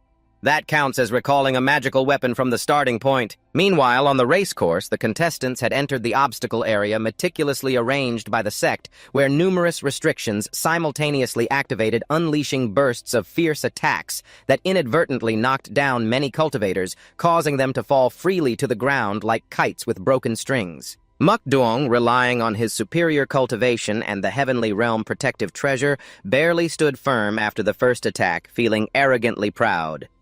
I am a sword cultivator of virtue, and with the protective treasure assisting me, this tournament seems tailor-made for me. At the same time, Thap Tam was still struggling at the starting point, fiercely stomping the ground, trying to recall his magical weapon. With just a simple stomp, he easily retrieved his magical weapon. Immediately after, he fiercely burst up into the air, his body like an arrow shot from a bow, heading straight toward the starting point with eyes as resolute as a rock. The old man in gray looked even more irritated, rubbing his eyes and staring at Thap Tam, stammering, "What kind of posture is this? How is his sword-riding flight technique so vastly different from the others?" Thap Tam had now caught up to the first obstacle area, and upon arrival was immediately blocked by countless fierce energy attacks. Relying on his unusually agile body, Thap Tam quickly jumped to evade, then took advantage of the opportunity to stomp the air and run swiftly along the chaotic energy current emitted by the obstacle. The old man in gray was once again terrified to the extreme, muttering, "His handling feeling is getting more and more unbelievable." Meanwhile, Mukduong was still lost in the illusion of victory, continuing to ride his sword toward the finish line. "All those trash have been left far behind by me." Suddenly, a grotesque figure appeared beside him, causing him to startle in horror, his soul shaken. Mukduong glared at Thap Tam, roaring in rage, "You rotten brat, since when did you—" 13 still maintained a steady and determined pace, neither fast nor slow, continuing forward. Suddenly, the surroundings seemed to freeze. Time stiffened, and 13's body lost gravity, gradually falling downward with a clearly helpless expression. Mu Yang beside him was also extremely shocked, turning his head in confusion toward 13 with a heart full of doubt. Meanwhile, Zhang 13 was still lost in naive contemplation, deeply thinking, "It's over. My body technique has reached its limit. The distance to those huge boulders is still far away, and at this moment I have no support to leverage. I'm done for." The system had previously assigned the mission to seize first place at all costs. Such an SSS-level mission, if not completed, the punishment would surely be disastrous. Mu Yang remained calm, arrogantly glancing sideways at Zhang 13. "Your sword control isn't even fully trained yet. You dare to dream of entering the Grand Sword Contest. Let me send you off as a courtesy. For daring to be reckless in front of the sect leader this time, I'll give you a grand gift so you'll never submit again." He then circulated spiritual power throughout his body, beginning to condense lightning light that bound the eyes holding a dragon claw, while several boulders were simultaneously pulled close by Mu Yang's attraction. After shortening the distance to a suitable range, Mu Yang swung his arm, controlling all the obstacles to fiercely bombard Zhang 13. Countless boulders obeyed Mu Yang's will like meteorites bombarding the opponent's position. The sect elder watching the scene before him was horrified. Chiso quickly shouted, using magic to control the boulders to attack another opponent. "Isn't this against the competition rules?" Lao Qi, the elder in white robes, said sternly, with eyes sharp as a knife. "According to the contest rules, this behavior is absolutely not forbidden." Zhang 13, falling freely in midair, suddenly faced a storm of attacks from countless boulders. Witnessing the huge obstacles rushing at him, Zhang 13 was extremely astonished, his expression serious as he stared directly at the assault. Instantly, at Zhang 13's position, countless thunderous explosions echoed throughout the nine heavens. The entire space seemed to be engulfed in an endless sea of fire. Mu Yang smirked with a sinister smile, glancing back, even if you have mastered the indestructible Vajra divine skill. It's hard to survive such a terrifying rampage. Suddenly, amid the sea of fire, a sword light flashed like lightning, tearing through the smoke and fire, charging forward with destructive momentum. Then Zhang 13's figure appeared, proudly, eyes as resolute as steel, face full of fighting spirit. In just a brief moment, his figure approached Mu Yang, causing the latter's arrogant expression to instantly turn into indescribable horror. What is this? How could you calmly escape that rampage so easily? Zhang 13's face gradually revealed a fierce look, eyes like a hungry wolf staring intently at his opponent. Thank you for your effort in putting on this dazzling fireworks display. Without another word, Zhang 13 ruthlessly kicked Mu Yang straight in the face, leaving him dizzy and nearly unconscious. This is a small token of my gratitude. Consider it a return gift I specially prepared for you. After that earth-shattering kick, Zhang 13 took advantage of the momentum to glide forward, his ghostly body turning into a streak of light cutting through the wind. The previous kick thoroughly knocked Mu Yang down, his body sliding along the ground like a kite with a broken string. Zhang 13 had already approached the final finish line of the sword-riding contest like an arrow released from a bow. At the decisive moment, Zhang 13 proudly seized the champion position, becoming the first to touch the glorious finish line. The female disciple official then announced loudly that the champion title of this year's Grand Sword Contest had been claimed none other than disciple Zhang 13. Moreover, not only did he win first place, Zhang 13 also broke the record set by the previous senior brother, officially creating a new era for the Grand Sword Contest. Hearing this news, the surrounding disciples were utterly shocked. What? Just by some unknown kid, he managed to win the champion of the Grand Sword Contest, and even break the senior brother's record. I absolutely refuse to believe this nonsense. It can't possibly be true. At that moment, the system also transmitted its voice into Hai's consciousness. 13 Zhang congratulates the host on successfully completing the mission. This time's reward is a supreme top-tier cultivation technique set. The moment he heard the words, cultivation technique, 13 Zhang's heart bloomed with joy like a madman. He hurriedly opened the interface to check what kind of divine technique it actually was. The system continued to remind, currently, the system offers a special newbie gift package. The host can freely choose the desired reward. Just by spending a small amount of accumulated points, one can obtain a rare treasure in the world. 13. Zhang still looked dumbfounded and confused, staring ahead. Did I accidentally break another record? After breaking the Sword Master Tournament record, 13 Zhang reaped countless spiritual medicines, magical treasures, and contribution points to his sect, then leisurely accepted the preferential gifts from the system. 13 Zhang thus lived a carefree and content life without love or sorrow. He was now sitting by a crackling campfire roasting wild chicken. It was time to nourish his body with high-quality protein and add a bit of secret seasoning on top. This would surely elevate the roasted chicken into a supreme delicacy. He then leapt into his cave mansion, vaguely recalling that he had stored some precious seasoning inside. After fetching the seasoning, he hurried back to the fire to continue roasting the chicken, but suddenly the scene before him made him so furious his face turned purple. Where's my roasted chicken? Why is there only a pile of bare bones left? One by one, all the high-level spiritual beasts he had painstakingly prepared vanished without a trace. For now, 13 Zhang fell into another suspicion. Could there be a demonic beast sneaking around here? Then he carefully took out another chicken and began roasting it again from the start. At the spot where this chicken was stolen, he surrounded it with numerous tooth traps. The main purpose was to capture that damn thief alive. Not far away, a pair of sharp eyes silently observed every movement meticulously and cautiously. After setting the traps, 13 Zhang hid in the shadows and patiently waited for the prey to appear. This time, I specially used a plump fat chicken as bait. I don't believe I can't catch you. At that moment, a shadowy figure from afar shot forward like an arrow aiming for 13 Zhang's fragrant roasted chicken. Sensing the presence of another 13 Zhang immediately activated his spiritual power throughout his body, preparing to confront. Is it here? The moment the shadow's hand touched the roasted chicken, 13 Zhang suddenly burst out with terrifying speed, pulling hard on the trap's activation cord he had laid beforehand. The trap immediately sprang into action, tightening and binding the target, lifting them off the ground. Finally, he successfully caught a little girl with an innocent and blameless expression. He saw before him a young girl with a graceful and ethereal appearance. 13 Zhang was so terrified his soul nearly fled, cold sweat pouring down like a shower. with an expression of utter shock. What the hell is this? Not a demonic beast. Unexpectedly, it's a noble young lady. The two figures faced each other, both filled with stunned surprise. The little girl realized her cover was blown. She tightly clutched the roasted spiritual chicken, her footsteps swift as the wind. In the blink of an eye, she vanished in a cloud of dust. Ha, how proud I am.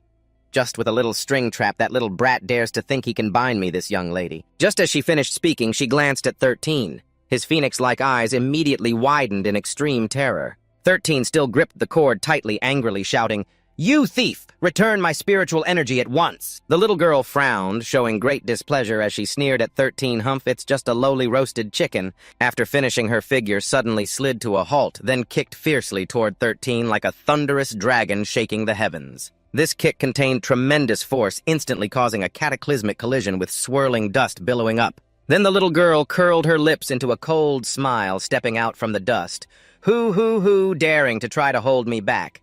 You're courting death." Suddenly, 13's deep voice rang out once more, causing the little girl to be astonished. Oh, such a strong aroma. The roasted spiritual chicken truly is the essence of nourishing spiritual senses, signaling something unusual. The little girl hurriedly turned her head to look back, and as she did, she was horrified to see 13, opening his mouth wide like a dragon sucking water, frantically devouring the spirit chicken just now. In just a brief moment, the entire roasted chicken had vanished into thin air, leaving only a bone behind. Then he blankly stared at the little girl in front of him, mumbling that nothing was left at all. The little girl finally regained her senses and hurriedly searched for the roasted spirit chicken that had been in her hand, only to find the sacred object had been stolen by 13. She immediately flew into a rage and angrily shouted at the damn little thief. "Do you want to be torn apart, body and soul?" With that, the little girl gathered all her spiritual power and unleashed a mighty sky-shattering strike straight at 13, causing the ground to crack severely. 13, on the opposite side, helplessly shouted, Hey, little girl, how can you be so shameless, stealing and then crying wolf? This roasted spirit chicken was clearly mine, so when did it become your possession?" Her face darkened in fury as the little girl tore the binding rope from her body with her hands. Then, like a madwoman, continuously threw punches and kicks at 13, her expression full of rage. Seeing the opponent's attack carried considerable power, 13 couldn't help but be surprised. This little girl's body is small, but her strength is terrifying. Even a casual strike can break Mountain Song staff. With a proud and arrogant face, the little girl shouted, "You brat! Do you only know how to hide like a mouse?" But immediately after, her body was tightly bound by 13's special damn immortal rope, successfully restraining her. 13 held the rope tightly and threatened loudly. "Sorry if I let you go again. I'm afraid you'll destroy this place to nothing but rubble." While restrained, the little girl angrily waved her hand, speaking with unmatched arrogance. "Do you think a mere mortal rope like this can imprison me? Watch my skill." After struggling with all her might, the little girl was a bit stunned to find the binding rope did not loosen at all. Overwhelmed with panic, she kept writhing and thrashing, screaming like a madwoman. After a bout of frenzy, fear began to show on her face. "Even immortal treasures can't bind me, so why can't I break this rope?" 13 beside her loudly explained, "This rope has recoil force. It's infused with spiritual power by me, so how could you easily cut it?" Unexpectedly, the weapon given by the system this time proved to be so useful. Unable to escape, the little girl angrily shouted at 13, You know who I am? How dare you disrespectfully bind me like this?" 13 stared blankly ahead. "Oh, then tell me, who exactly are you?" Hearing this, the little girl curled her lips in a sinister smile. "I am your senior sister, the famous disciple of the Imperial Forest immortal sect, Little Man Ding." The two once again stared at each other with bewildered and foolish expressions full of confusion inside. 13 then loudly asked in doubt, "Little girl, you look only 7 or 8 years old. So how dare you call yourself my senior sister?" Excited and malicious, the little girl stared at 13. "Although I'm still young, I entered the path earlier than you. Insulting the senior sister is disrespectful. Do you know what punishment you will have to bear?" Suddenly, her body was slowly lifted up, and in this awkward position, the little girl panicked and shouted loudly, Hey, what the hell are you doing?" 13 held the little girl firmly in his hands, his face serious as he looked forward. "If I know you're also a disciple of the Imperial Forest Immortal Sect, it's easy. Now, I just need to take you to the main hall to face punishment and properly negotiate how to compensate for the spirit chickens I lost." And so 13 eagerly carried the little girl straight to the main hall of the Imperial Forest Immortal Sect. Scene shifts to the martial arena in front of the Imperial Forest Immortal sect, where disciples were gathered practicing the Tao. Suddenly, one disciple shouted, causing panic. "Not good, the little demon girl has left the sect!" In the blink of an eye, all the disciples scattered in all directions, vanishing without a trace, leaving. 13, dumbfounded and stunned, seeing the situation before him almost collapse. "Looks like the rumors about you really aren't any good, huh?" 13 then continued to restrain and drag the little girl toward the majestic main hall. Slowly, the little demon girl of the Imperial Forest Immortal sect, renowned for her prestige, was subdued by 13, a rare and strange sight indeed. The outer disciples secretly watched, whispering and speculating with a hint of glee. Humph, that little demon girl finally tastes defeat. Let's see if she still dares to act recklessly. The little demon girl, sharp-eared, clearly heard the taunts, her face flushing with anger, immediately channeling energy into her foot and kicking a pebble toward the crowd. The stone roared with force, hitting a loudmouth in the blink of an eye, causing him to cry out and collapse unconscious. The rest were terrified beyond belief, their spirits scattering, shouting frantically, "Mom, he fainted, he really fainted." 13 frowned, his tone a little reluctant. "Can you stop causing trouble and gossip?" The little demon girl snorted coldly with a proud expression.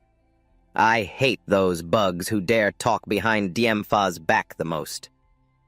13 glanced at her stubborn face, unable to help but smirk, thinking, "I wonder what kind of people your parents are to have such a rebellious and fierce child like you."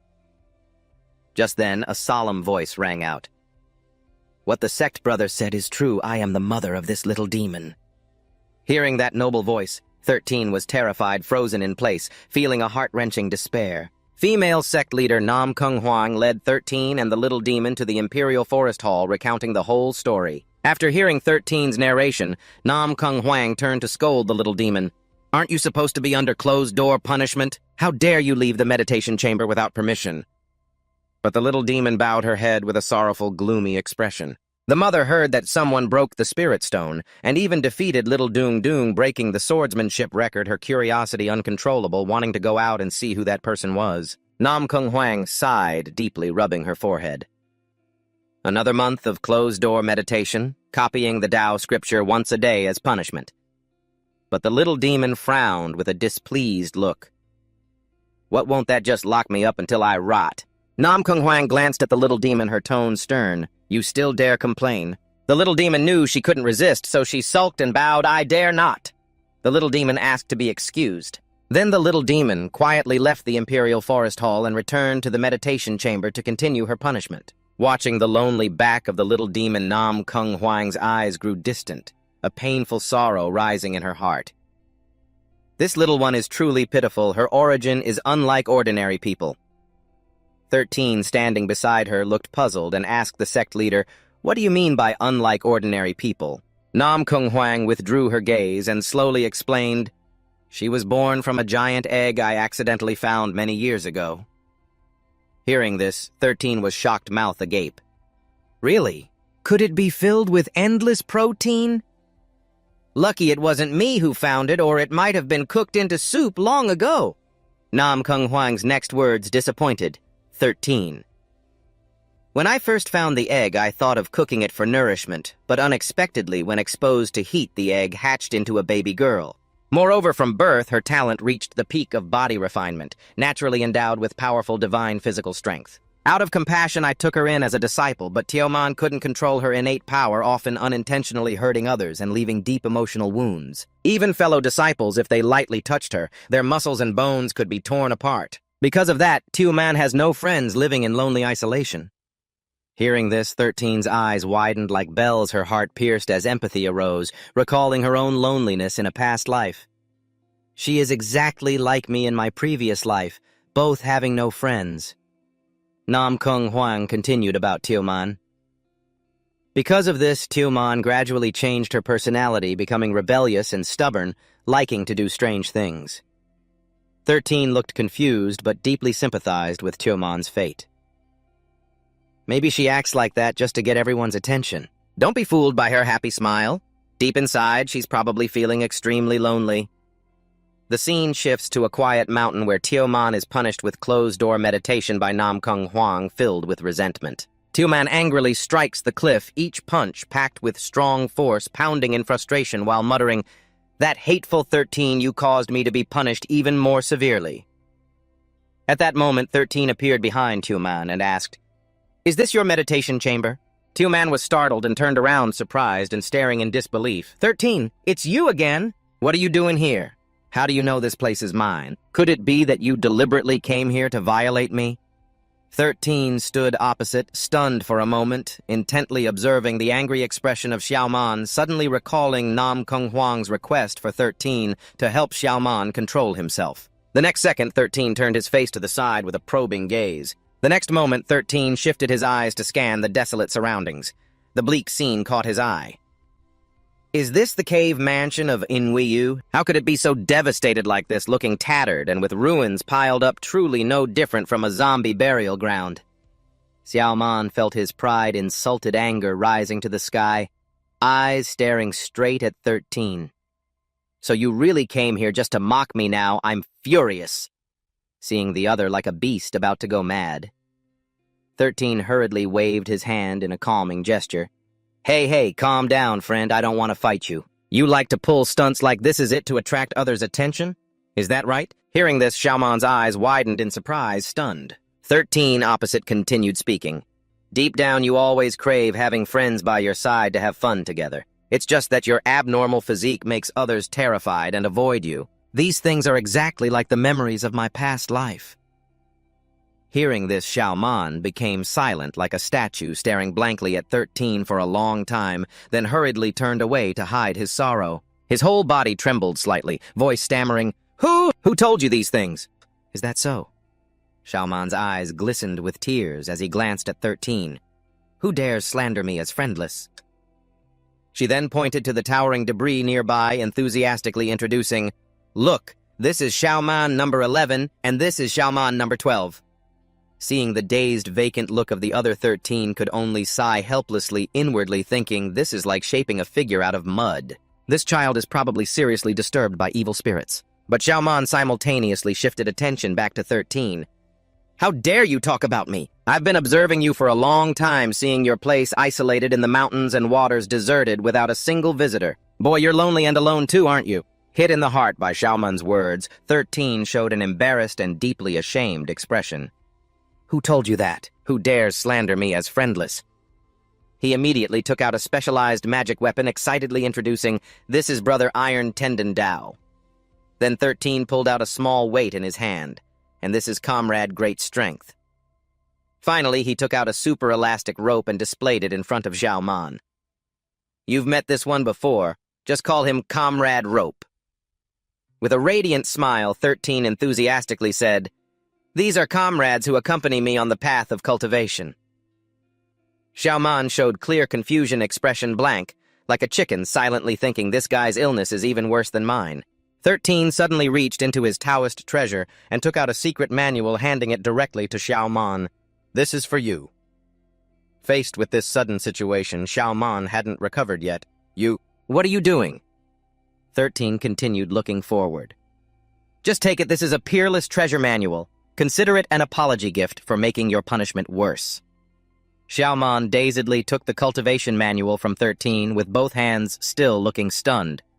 What kind of cultivation method is this? See, on the cover of 13's cultivation manual were a few written lines, delayed tendon book tendon technique. Xiaoman, with a disdainful expression, curled his lips to show dislike. What kind of ugly chicken scratch writing is this? Did you write this yourself? 13 opposite immediately shouted with a contemptuous expression. Hey, what do you mean by that? Do you know how precious this handwritten secret manual is? This is a relaxation technique given to me by a great cultivator after reaching the perfect physical realm. I see your energy is strong, but you can't control it, especially when you get emotional. That's because your tendons and bones are too tense. So what you need now isn't to train your strength, but to learn how to relax. This suspension balancing scroll can help you regulate your body, relax your muscles and tendons, and improve your mood. After giving detailed instructions, Zhang 13 turned and left. Take your time to study it carefully. I have no other matters, farewell.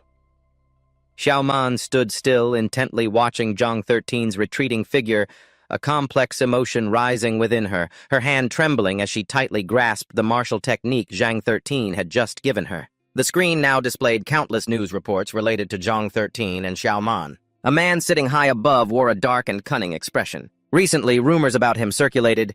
This guy named Zhang 13 has been making too much noise lately. Mu Yang, battered and kneeling on the ground, was that man. He used dark arts to win the competition, leaving me in this miserable state. La, standing nearby, also groaned in pain. The wounds from the previous fight still haven't healed. Big Brother Liu, please take charge and seek justice for us. The man surnamed Liu above then showed a sly face. Don't worry, he's already attracted too much attention. We must find a way to suppress him. The scene shifted to the vast square of the Imperial Forest sect, where a crowd of inner disciples were buzzing with discussion over the number of spirit stones traded this time. Some nearby were curious about the unfamiliar merchants. Who are these people? Why do they seem so strange? They are merchants from the mountain sect occasionally allowed to trade here on the road. So, should we try our luck and check them out a bit? A disciple beside them waved off the idea. Forget it, they're just a bunch of spirit stone traders who trade once and leave. If we get scammed, who can we complain to? Suddenly, a thunderous explosion echoed, causing both figures standing there to flinch in terror. Heavens, gods, and demons, someone has just uncovered a mid-grade spirit essence. The young man was momentarily stunned and extremely shocked. What? Can spirit stones actually contain spirit essence? Isn't this the main cultivation resource for cultivators, and also a fairly common item in the cultivation world? Spirit essence is divided into 4 grades: low grade, mid-grade, high grade, and supreme grade. Yet from an ordinary raw spirit stone, a mid-grade spirit essence was extracted. Which fellow cultivator is so incredibly lucky to have such a discovery? Their eyes immediately shot like arrows simultaneously toward 13 and Oan Oan. At that moment, Wan Wan clasped the spirit stone tightly with both hands, joyfully cheering, "The young master really has a miraculous insight to uncover a mid-grade spirit essence. This grade of spirit essence is extremely rare in the wild frontier." The old merchant opposite frowned with constipation-like displeasure and muttered, "What kind of luck does this kid have? Using only 100 low-grade spirit stones to open a mid-grade spirit essence." 13, standing beside him, felt a wave of deep disappointment rising in his heart. His face darkened like a funeral, inwardly annoyed. Hiding in a crowd like this is way too showy. If it weren't for the system forcing me to take the mission, I wouldn't have set foot in this noisy place for a long time. But whatever one of the system's upgrade conditions is to collect 1,000 mid-grade spirit essences, so consider this as accumulating. Applause, applause, applause, the clapping sound, along with the hearty voice of another person startled. 13. Not bad, not bad. Zhang 13, whose name has recently become famous in the inner sect, surprisingly also masters spirit arts. Seeing is believing, as the saying goes Lu Than here. Especially coming here to make friends with fellow cultivator 13. With a focused gaze, Lu Than looked around among the new inner disciples. There really was someone named Lu Than. Wan Wan, standing beside him, was sweating profusely, her face pale and worried. What? Why did he come here already? He's not a newcomer, but an old monster who has cultivated in the immortal sect for many years, belonging to the elder generation. Lu Than gestured toward a direction, continuing the introduction. This friend of mine is very knowledgeable about raw spirit stones and the spirit path, eager to compete with fellow cultivator 13. Just then, a young man in a purple robe clasped his hands respectfully. "I am Fuang Tien Sok. Seeing fellow cultivator Thang's high-level spirit art, I took the liberty to come ask for guidance." 13's face was extremely embarrassed, staring ahead in confusion. Spirit art. What the heck is spirit art exactly? I have no idea. Tien Sok smiled softly in response to his junior brother. Don't be so modest. To show sincerity, I will also try to show some skill. Saying this, he slowly stepped forward, carefully examining the mountain of raw spirit stones. Beside him, his eyes flashed like lightning, sweeping across each primal stone, searching for hidden treasures within. In an instant, as if he had discovered something, he reached out and placed his hand on one of the old merchant's primal stones. After carefully sensing the aura on the primal stone, Tien Sok lifted the stone and held it up in front of the merchant. I want to complete the transaction for this primal stone. Tien Sok immediately activated his mysterious skill, unleashing his primal technique. Sharp waves of energy as cutting as blades pierced into the primal stone, and in a blink of an eye, a top-grade refined primal spirit stone glittered before everyone's eyes. Wan stood beside him, exclaiming loudly, "Perfect shape, perfect mouth, this is just way too magnificent." Thap Tam, watching this grand scene, couldn't help but marvel and feel suspicious. Is this a top-grade refined primal spirit stone? Could it really reveal refined primal spirit of this level in just a blink? How could this person's strength be so powerful? Could he be a primal stone appraiser? While Thap Tam was still attentively observing Thien Sok, the system suddenly appeared right before his eyes, issuing a warning, "Warning, only one top-grade refined primal spirit stone remains in the pile of primal stones with a single host stone left." Seizing the opportunity upon seeing the warning, Troymot 13 panicked. "That sack, what did you say? Only one left." Lu Tan also spoke up challengingly. "Thap Tam, what's up? Trang Tup Tam, do you dare accept this challenge? Let's see who can reveal a higher value refined primal spirit. The loser must hand over all the refined primal spirits revealed today to the winner." Thap Tam's face darkened, showing a thoughtful expression at the opponent's challenge. Shortly after, the system appeared once again in front of him, issuing a mandatory mission. Mission accepted wager challenge, seize victory. Upon receiving the mandatory mission from the system, Thap Tam's gaze hardened, revealing an unwavering, heroic spirit declaring, "If it's a fight, it's a fight. Who's afraid of whom?" Lu Tan laughed smugly when he saw the opponent agreed to his challenge, then showed a sly expression and said to 13, "Good, you little punk, just as expected, you're a reckless fool who easily falls for traps. This is a bet between you and Fung Thien Sok. Besides, do you dare to make another side bet with me?" At the opponent's proposal, Thap Tam was a bit confused. "A side bet? What exactly do you mean?" Lu Tan, with a crafty look, hurriedly gestured, "We each add 10,000 low-grade spirit stones. I mean, the loser will not only lose all the refined primal spirits revealed today, but also have to pay an additional 10,000 spirit stones." The disciples standing nearby immediately began to murmur loudly, "What? 10,000 spirit stones? That many? I've only gathered a few thousand low-grade spirit stones after more than 10 years since joining the sect." Thap Tam hurriedly glanced at Wan. "Wan, how many low-grade spirit stones do we have left from the contribution points?" Wan quickly checked the data. "We have less than 2,000 low-grade spirit stones left." Thap Tam was momentarily flustered upon realizing how few spirit stones they had. Just about 2,000 spirit stones. This little bit of property can't even buy a single chunk of scrap primal stone. Lu Tan sneered with contempt, his tone as cold as a 1,000-year-old ice wind. After scanning his inventory with spiritual awareness and discovering the spirit stones were indeed insufficient, Thap Tam's expression became solemn, and he spoke softly. "I'm afraid I don't have enough spirit stones to wager with you." Lu Tan narrowed his eyes like a venomous snake, staring intently at Thap Tam, a sinister smile curling his lips. "It's okay. If you lose, you'll sell yourself to me for 3 years as a servant to obey my orders. That will count as paying the debt. No favor could be accepted 1,000,000 times over." Wan hurried forward, her voice carrying worry and unease as she looked at his smug expression. He must have prepared in advance.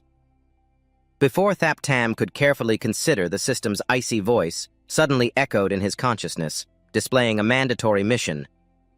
Refuse to reject the wager agreement with Lu Tan. Thap Tam took a deep breath, lifted his head and straightened his chest, clearly agreeing. "All right, I accept." As soon as he spoke, a commotion erupted from all directions, and everyone's eyes turned towards him, filled with surprise and confusion.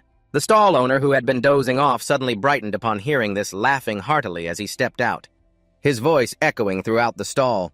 "Ha ha ha, it's rare to witness such an intense primal technique duel here in the quiet Son Mon. Lao Fu can't keep his skills hidden any longer."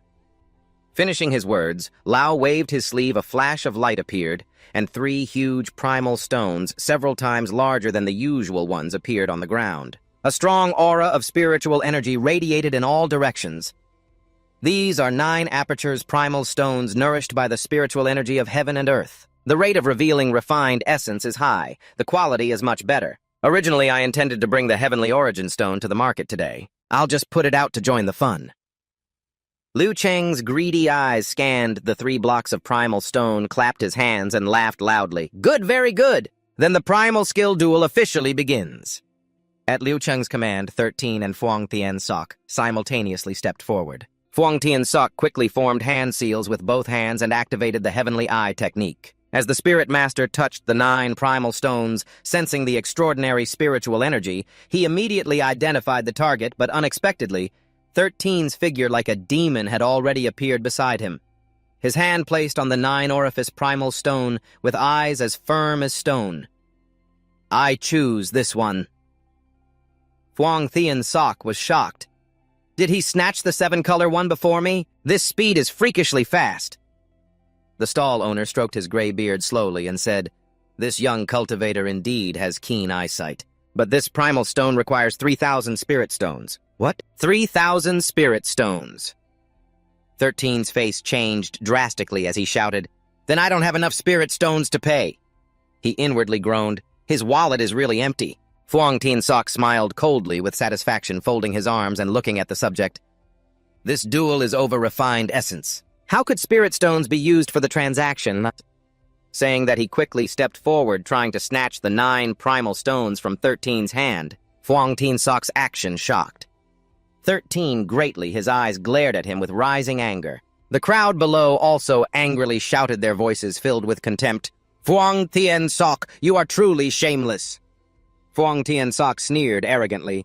"We are here for a fair competition. If you don't have enough spirit stones, you can only blame yourself for being unprepared." After speaking, he waved his sleeve, and a sharp kinetic force like a blade chopped down at the 9-orifice primal stone. Boom! The stone shattered. A dazzling light flashed, revealing a flawless, top-grade refined spirit before everyone's eyes.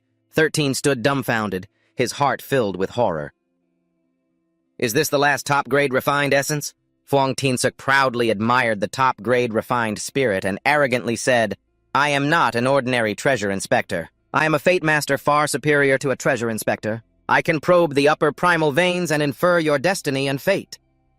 He had already seen through the stall owner, then stepped forward and gently said, "Young cultivator, do you want to see the other 2? These 2 only cost 2,000 spirit stones. Much more affordable."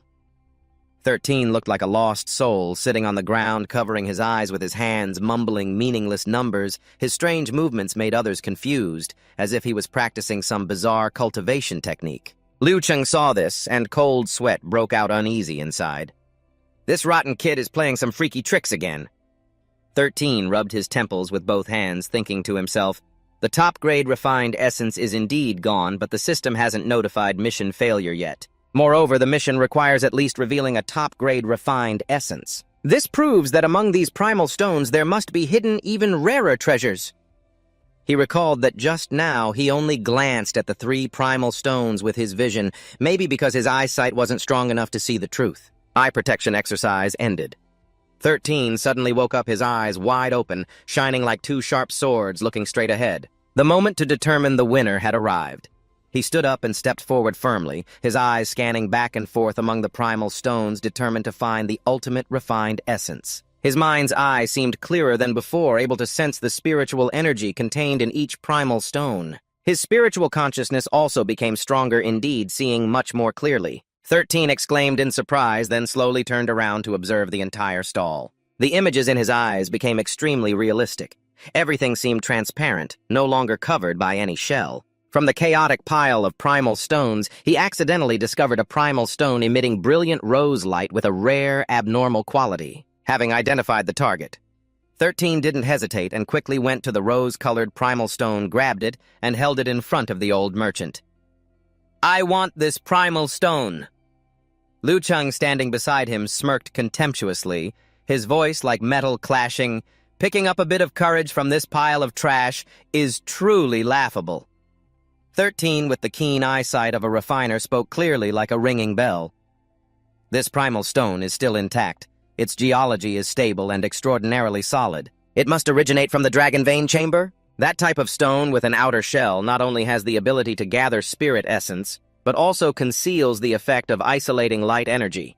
This is absolutely a rare top-grade spirit essence." Hearing this, Liu Tang frowned and fixed a scrutinizing gaze on Trang Tup Tam's figure. Trang Tup Tam wasted no time and forcefully used his meridian power with both palms to separate the outer shell of the spirit stone. Immediately, a cracking sound rang out as the inner stone cracked, shooting out a brilliant red light in all directions. In the blink of an eye, the top-grade nature of the spirit essence stone was clearly revealed in his hands. Trangtup Tom and Lu Tang witnessed this scene. Their expressions drastically changed, and they shouted in shock, "It's a scarlet red spirit essence quality!" Scarlet red. Fung Tian-suk, standing nearby, was also terrified, screaming, "Amazing! This is the legendary top-grade spirit essence. How could such a precious treasure be hidden in this pile of junk?" Lu Tang immediately flew into a rage, grabbing the old trader by the collar and growling, "What the hell is going on here, shopkeeper?" Trangtup Tam clenched the top-grade spirit essence tightly in his hand, his eyes shining brightly. Although this spirit essence was only the size of a fist, its value far surpassed your superior-grade spirit essence. He stood proudly before Lu Tan and Fung Tian-suk, his voice echoing, "You've lost to me, so what are you waiting for? Hand over all the spoils. Give me all the spirit essence you mined today, along with 10,000 low-grade spirit stones as the bet." Lu Tan clenched his teeth, his face pale, glaring fiercely at the other party. Then he grumbled and threw the spirit stones forcefully forward. "Hand over 10,000 spirit stones." Trangtup Tom's eyes were sharp and quick. As he caught the spirit stones, gathered the spoils, his gaze firm as stone. Lu Tan gritted his teeth and said bitterly, "These are 2 rings. The red ring contains all the spirit essence we mined today. The other is 10,000 spirit stones." After losing, he said this, and with Fung Tian-suk angrily left his back full of struggle. He glanced sideways at Trangtup Tam, his voice icy like ice. "Trangtup Tam, don't get cocky yet. The real show is still ahead." At this moment, Wan happily ran over to Trangtup Tom's side, her eyes sparkling like stars. "Master, you really have divine calculations. Even a Fate Master can't compete with you." Trangtup Tom laughed proudly, his voice full of excitement. "Ha ha, it's all just tools." Then he took out the ring containing 10,000 spirit stones and generously gifted it to Wan. "Thanks for your help today. This is a little token from me." Seeing Wan hesitating to refuse, Trangtup Tom said decisively, "Just accept it after all. If I keep it, it's just an external object. Besides, I've already harvested quite a bit of spirit essence today." After handing the spirit stones to Wan, Trangtup Tom turned and started to leave. "Farewell. I have to seclude myself for cultivation now." The scene shifts back to a simple cave residence on the hillside behind Trangtup Tom's sect, where he is intently observing the virtual system panel before him. He checks the rewards just received. Numerous mission completion animations appear along with a reward of 1,000 training points in the Spirit Stone bag, shining with spiritual light. Numerous top-grade and superior-grade Spirit Essence stones piled up like small mountains. Trangtup Tam pondered, deeply focused on the upgrade system panel. The system requires 2,000 medium-grade Spirit Essence stones. So how can I separate the current Spirit Essence I have? The system seemed to read the owner's thoughts and immediately displayed information about the method to separate Spirit Essence into smaller grades. Without hesitation, Trangtup Tam took out a superior-grade Spirit Stone and held it forward. Then there's nothing to worry about. You automatically take it in an instant. The superior-grade Spirit Essence and Spirit Stone Ring were separated and absorbed into the system, turning into pure Spirit Energy. Training points instantly reached the limit, even exceeding by 300 points. At the same time, body value and other factors also grew tremendously. After careful observation, Trangtup Tam shifted his focus to the demon pills and the remaining upgrade conditions. Everything else was no problem. The next target was demon pills and demon beast meat. Just then, Wan suddenly rushed in, shouting, "Seventh Color Master, something major and unexpected has happened." Seeing Wan's panicked expression, Trangtup Tam couldn't help but be curious. "What happened that made you so frightened?" Wan gasped hurriedly, reporting that the deceitful stall owner had brought people here to cause trouble. Cut to the majestic Imperial Forest Palace of the Imperial Forest Immortal Sect. As soon as he entered the stall, owner hurriedly knelt down and desperately explained, "Sect leader Mingyam, this is the spirit stone that Brat traded with this servant. Now it has all turned into rubble. He must have used a powerful illusion to deceive me." Hearing this, Trangtup Tom's fury flared sky-high as he shouted directly at the merchant, "You're spitting slander!" These spirit stones were all legitimately exchanged by me with credit. Besides, when you received the stones, why didn't you open your eyes wide and check carefully? The sly stall owner sneered and retorted loudly, "I'm just a mortal with limited perception. How could I see through your demonic illusions?" Nam Kung Huang then slowly spoke, his voice deep and resonant like a great bell. "So how do you want to resolve this matter?" Hearing the sect leader's words, the stall owner revealed a sinister smile. "Heh, since you used fake spirit stones for the trade, of course it's invalid. My request isn't unreasonable. Just have him return the Supreme Refined Spirit Stone and we'll pretend nothing happened between us. Trang Tuptam coldly spoke from the side. So the one you were after was the Supreme Refined Spirit Stone. But unfortunately, I've already completely refined it. The stall owner's face turned pale with shock, exclaiming, "How could that be possible? That is the Supreme Refined Spirit Treasure. How could you absorb it all in such a short time? Are you fabricating lies? You all better shut your mouths." The sect leader finally raised his voice, intending to restore order from chaos. "Everyone calm down. This is a top-grade refined spirit stone perfect in form. There's still one last chance to exploit it. Who knows, inside it might contain supreme essence enough to make up for this fellow's total loss." Hearing this, Trang Tuptam's grief surged as he shouted, "Sect leader, how could you be so reckless?" The sly stall owner then chuckled smugly, "Ha ha, fine, fine. Consider this old man taking a loss this time." Thaptam gritted his teeth, his furious gaze burning as if to incinerate the old dishonest thief standing before him. In the stall owner's heart, satisfaction overflowed as he laughed coldly. "You want to fight with me, kid? You're still green." That night, shocking news spread everywhere, frightening people. Trang Thaptam used illusion magic to cheat shameless actions exposed, revealing the true face of a deluded, high-level cultivator. Trang Thaptam's methods were despicable, his heart malicious. Countless hashtags targeted Trang Thaptam, directly making him so angry he clenched his teeth. What the hell is this? How did bad news about me suddenly hit the hot search? The sect leader frowned in confusion. That old man was clearly a fraud. So why bother making peace with him? The female sect leader beside him suddenly remembered something and quickly spoke. "Oh, right. I forgot about that magical device. Once activated, it will attract countless demonic beasts there. One day in the southern wilds, deep in the mountains and valleys of the Imperial Forest, this used to be the territory of foolish beasts living in herds. Days passed peacefully until one day the arrival of a terrifying giant shattered the calm. Sowing. It was he who trampled the peaceful life of the beasts, becoming a nightmare, the destroyer god of this forest area." Trang Tuptam casually grabbed a spirit rooster. "Preparing a sumptuous lunch today, adding protein. The title of Great Demon King Protein has become famous throughout the wilderness. The animals scattered in terror just at the sight of him. Now Trang Tuptam can only infiltrate the deep forest daily to hunt those pitiful creatures to sustain his cultivation. While leisurely strolling through the forest, suddenly a piercing scream shattered the peaceful atmosphere, startling Thaptam. "Help! Help me!" His gaze immediately focused on the source of the sound. His spirit gently swept ahead. Someone was calling for help. It seemed there was an emergency. Without hesitation, Thaptam activated his movement technique, turning into a streak of shadow rushing swiftly toward the distress call. Upon arrival, the scene before him surprised him greatly. A head of the black pig demon beast with an unusually strong body was frantically chasing a disciple of the inner sect whose face was filled with terror. The demon beast chasing this black pig disciple is full of spiritual energy, rich in protein. Wait a minute. It seems the one being chased is 13. Looking closely, I suddenly realize this isn't the guy Phuong Thien Sok who bet with me 2 days ago. Why is he appearing here while running away from the black pig demon beast? Suddenly accelerating, it used its massive body to ram hard into Phuong Thien Sok, throwing him to the side. His body rubbed violently against the ground, kicking up a thick cloud of dust. The pain was bone deep. 13 exclaimed in shock. Isn't he a true inner sect disciple? How come he can't even deal with a black pig demon beast? Could it be that all his skill points were put into elemental arts? Phuong Thien Sok, weak and battered, sat heavily on the ground with a terrified gaze, staring at the fierce demon beast before him. This place is too far from the sect. Looks like today I'm unlikely to escape this fate. At that moment, his eyes accidentally caught sight of a familiar figure standing not far away. He couldn't hide his surprise. Isn't that Trang 13? In despair, Phuong Thien Sok unconsciously said, "Trang 13, save me." But as soon as the words left his mouth, he regretted them. No, 2 days ago I was the one who targeted him.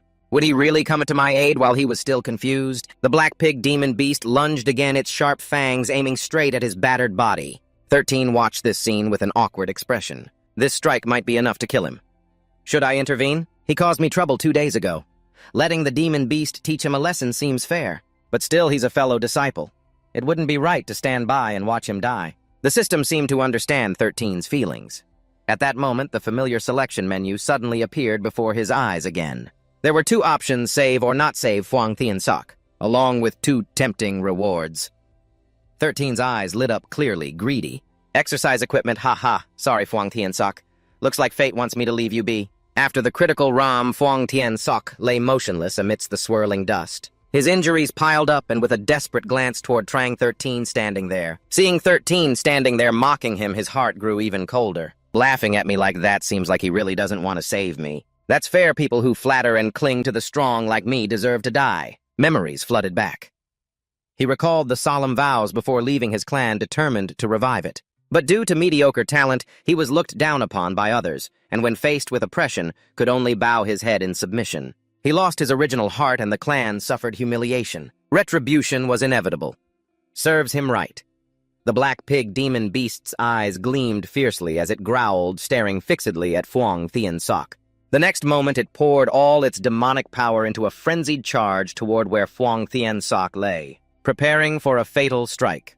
Phuong Thien Sok closed his eyes, resigned to the sorrowful fate, and bid farewell to this painful world. Suddenly, a figure appeared, abruptly blocking the attack aimed at Phuong Thien Sok from the black pig demon beast. Phuong Thien Sok's eyes widened in extreme surprise. It was Trang 13 standing boldly before him. Watching him fend off the demon beast, indeed, compared to exercise equipment protein, still has a more deadly appeal. Phuong Thien Sok trembled all over, struggling to sit up with a focused gaze forward. When he realized Trang 13 was risking himself to save him, he was shocked and moved to tears. Facing the demon beast's attack, 13 shouted loudly and threw a thunderous punch straight at it. Witnessing 13's terrifying strength, Phuong Thien Sok's eyes popped wide open, mouth agape, stunned as he mumbled, "So strong, just one move and the demon beast is down." Trang 13's one-hit kill on the fierce black-wind pig. Then he turned with eyes like lightning toward Thien Sok, a casual tone.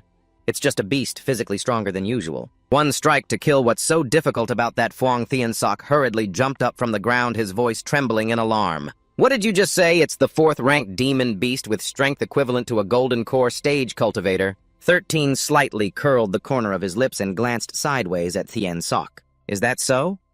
It doesn't feel much different from the ordinary duck or chicken I usually eat. Naturally, they wouldn't be able to withstand one of my dishes." Phuong Thien Sok looked at 13 with eyes full of doubt. "There's always been some tension between us.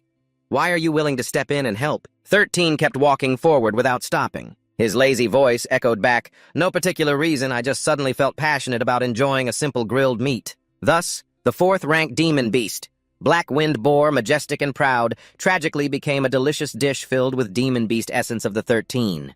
While savoring the delicacy and casting a fleeting glance at 13, "Are you sure you don't want to try a bite?"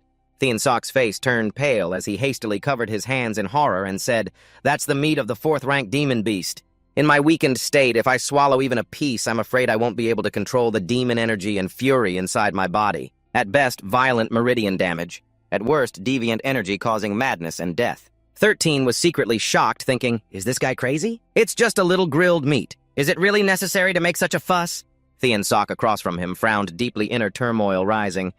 Is he insane? No matter how strong his body is eating so much, 4th-ranked demon beast meat wouldn't cause anaphylaxis. After swallowing the piece, 13 finally slowly opened his mouth and said, "It's strange you're a cultivator. So why were you ambushed by a wild beast like that?" Thien Sok immediately became serious, raised his hand solemnly and said, "First, I have to exaggerate a bit. It's definitely not an ordinary wild boar, but a 4th-ranked demon beast. And as you know, I am a fate master. When we cultivate, the biggest taboo is interference from external forces, so we must find a deep mountain valley to seclude ourselves and cultivate quietly, behind the imperial forest. Immortal Mountain lies the desolate border with the 10,000 Demons Mountain, a place rarely visited. But strangely, demon beasts from the 10,000 Demons Mountain have never crossed the boundary until today, when a 4th-ranked demon beast suddenly appeared. I suspect some unusual incident is unfolding inside. Also, how should I repay your life-saving kindness? I don't like owing favors. Maybe I'll try divining your fate, help you turn misfortune into fortune. That's the only thing I can do right now." After hearing this, 13 pondered deeply. With his current status as a wanted man, this might be somewhat beneficial. He finished speaking and casually sat down on a large rock. "Then reluctantly, I'll let you try it once." In a brief moment, the two stood in an open space. Phuong Thien Sok also took out his precious Bagua compass, preparing to divine. Fate Masters must ascend the Ascension platform to predict the future. The higher the Ascension platform, the clearer the divine secrets become.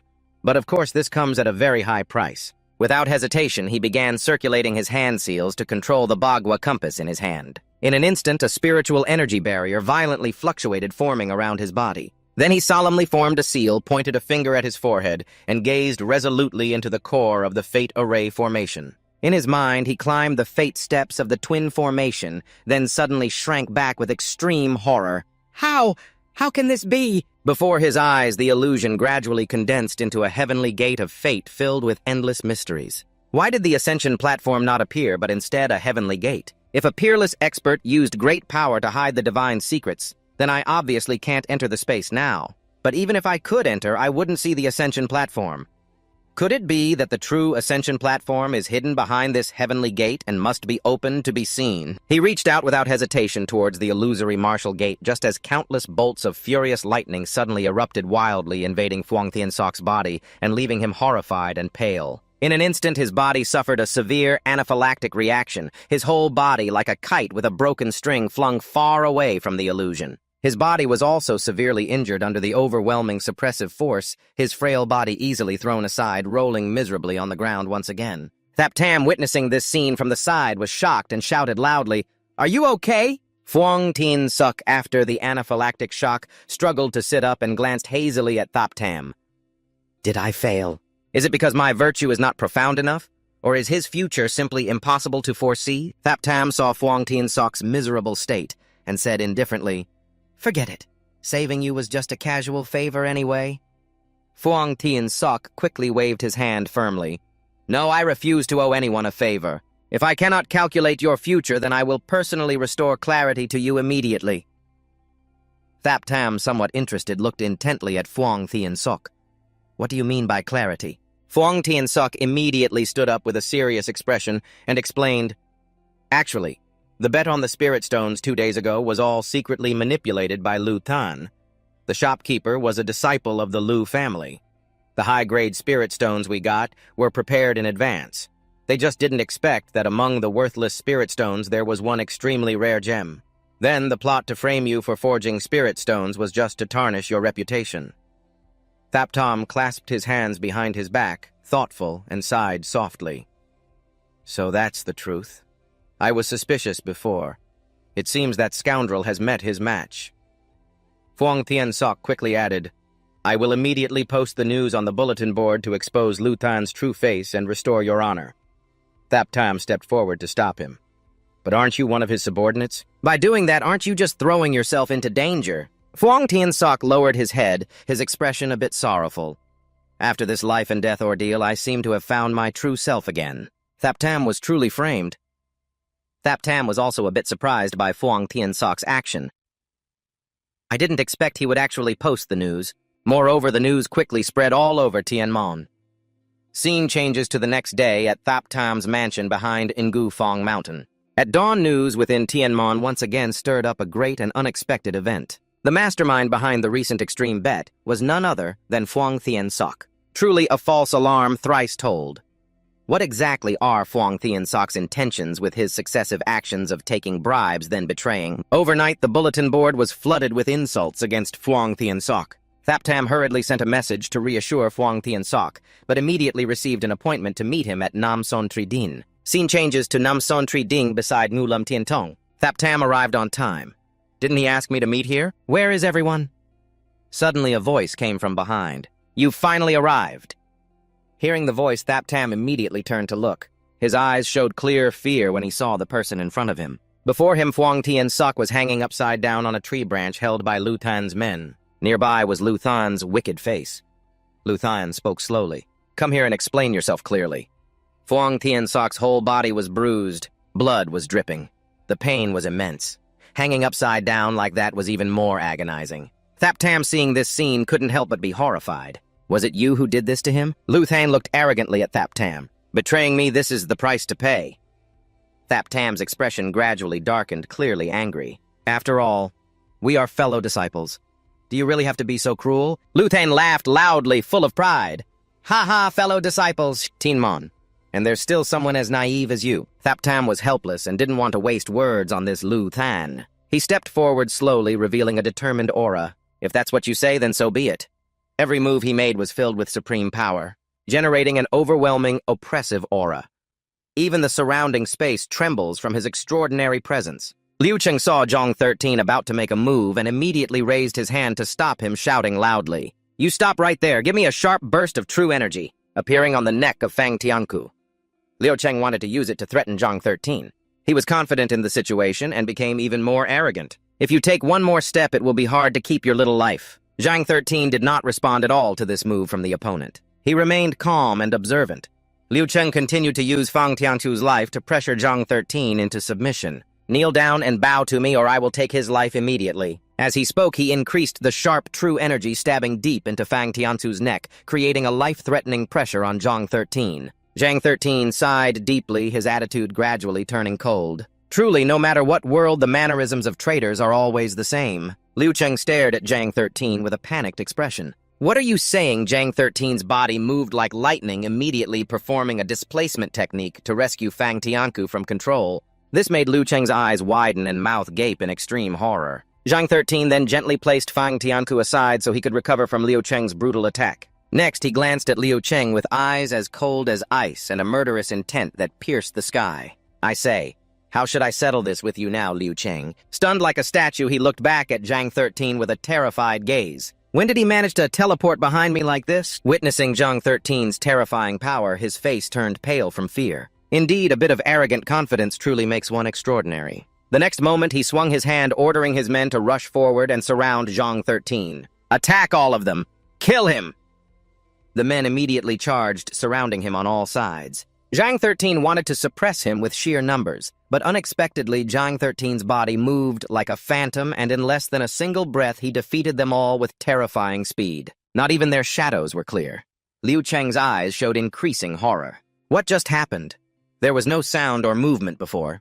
I didn't see any of his actions. I thought I was careless and missed something, but now even focusing all my spirit can't see clearly. Knowing he had only one way to survive, he condensed a hand seal to summon his innate war weapon, the Tiangang Whip. Liu Cheng, with late-stage Golden Core cultivation still at the Golden Core Vortex realm, plus innate war weapon, would he really fear a newly born like you? The next moment, Zhang 13 continued to dash forward with lightning speed, condensing true energy and facing this terrifying power with a clenched fist. Liu Cheng was extremely terrified. Zhang 13 unleashed a thunderous punch that shook the heavens and the earth. Liu Cheng, overwhelmed by fear, hurriedly channeled spiritual power to control Tiangong Green to defend and counterattack. Zhang 13, facing the fierce innate energy, was immediately torn on his fist by the sword energy. Zhang 13 felt the pain, his eyes wide with shock and surprise, hastily retreating to maintain a safe distance and avoid the attack. After stabilizing his body, Zhang 13 squinted to observe his opponent, yet he could still injure me. This sword truly is no ordinary artifact. Seeing that his sword energy could harm Zhang 13, Liu Cheng grew even more arrogant. "Haha, times are over, right? Today I'll make you taste the true power of the innate war weapon." Finishing his words, Liu Cheng once again channeled spiritual energy to activate the sword technique, intending to use the Heavenly Realm war weapon to utterly defeat 13. Facing fierce attacks, Zhang 13 could only retreat while using his body techniques to defend, barely withstanding each wave of assault. While defending, 13 shouted angrily, refuting that the opponent liked to use weapons. As he moved, he summoned his life treasure. Meanwhile, Liu Cheng's Heavenly Realm war weapon kept striking fiercely like splitting bamboo, but it instantly dissipated into smoke, completely failing when 13's block bent it out of shape. Seeing the Heavenly Realm war weapon bent, Liu Cheng was terrified and cried out inside. The Heavenly Realm war weapon was crushed in an instant. What grade is this weapon? Its bizarre shape is something I've never seen before. While he was still shocked, 13 leapt through the air, swinging his fist like a storm. In just a moment, 13 successfully suppressed his opponent, pinning him fiercely beneath his feet. Liu Cheng immediately begged for mercy, but still wore a proud expression. "Wait a moment, I admit defeat, spare my life. I'll compensate for the damages." Before he finished speaking, 13 ignored him and slapped his face hard, pain piercing his heart and soul. Liu Cheng screamed continuously after that slap. "Don't stop me! I am a senior disciple of Tianzi Ban. Do you know how severely disorder after class is punished? I have backing behind me." 13 had no intention of stopping, coldly looking at the man and his supporters. "Your mouth sure talks a lot."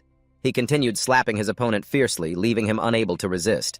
In a short time, his eyes were swollen and deformed, losing the ability to see clearly. Suddenly, a sound like thunder echoed through the ninth heaven, accompanied by pressure like a collapsing mountain. Even when beating a dog, you must consider the owner. This freshman sure has guts. The terrifying pressure made 13 uncomfortable and weakened his body somewhat. This pressure is really strong. Immediately after, Liu Tonghong's group appeared with an arrogant attitude, trying to suppress 13 with their pressure. As soon as he arrived, he shouted arrogantly, "Even if you're just a dog of Tianziban, like you insulting him is like slapping Tianziban's face. Someone like you sure has a big mouth." Liu Cheng, bruised and battered, lay on the ground, wailing miserably. Big Boss 13 saw the strangers arrive arrogantly and rudely, and couldn't help but wonder, "Who are you?" Liu Tonghang's henchman immediately replied contemptuously, "You really are blind as a bat. This man is the representative of the Heavenly Order, the noble and prestigious Liu family from Central Continent, young master Liu Tonghan." Liu Tonghan glanced proudly at Trang Tup Tam. No one dared challenge the authority of the Heavenly Order. He ordered to discipline him a bit. "Get up together so my men here can hear the order," excitedly wanting to knock Trang Thap Tam down. Thap Tam still calmly showed disdain. "A bunch of braggarts who don't know martial virtue trying to imitate me." He shouted back to refute the arrogant tone, "I have something for you to see too." Then Thap Tam used Liu Tun's body as a weapon to smash through the opponent's offense. The overwhelming force destroyed the enemy's weapons while delivering a direct blow to them, causing devastating damage. Liu Tonghan's henchmen were completely defeated, exclaiming, "This kid actually treats Liu Tun like a living weapon." Trang Tup Tam, with extraordinary physique, used Liu Tun's body like a baton, spinning it continuously in front of the group being knocked back by the ropes. Then Thap Tam threw Liu Tun's body toward Liu Tonghan, using it as an attack lever. Liu Tonghang hurriedly used the heavenly fist to block, then knocked Liu Tang away. Taking advantage of this, Trang Thap Tam gathered all his strength into a fist attack aimed at Liu Tonghan. But this punch from Trang Thap Tam was easily caught by Liu Tonghan, whose strength was far superior. In this situation, Thap Tam's face was full of shock. He unexpectedly blocked me. Liu Tonghan slowly raised his hand, forming a seal, as he channeled spiritual power to control his sword energy. In an instant, a terrifying sword energy shot up from the ground, causing Trang Thap Tam to cry out in pain when hit. Still fearful, he thought silently, "Not using a magic treasure, relying only on spellcraft, he can still wound me." While thinking, Thap Tam quickly retreated to create a safe distance from Liu Tonghan. Liu Tonghan remained arrogant. "Not bad. That move was meant to pierce your head, yet you dodged it." Trang Tup Tam, a bit suspicious, loudly asked, "What cultivation level are you really at?" Liu Tonghang proudly replied, "Early origin stage, all right. Early origin stage." At that moment, the system appeared before Trang Thap Tam, suspicious that the host was threatened. The system immediately suggested feigning a genius or counterattacking. Trang Tup Tam excitedly looked at the system panel. At this point, is there even a need to say more?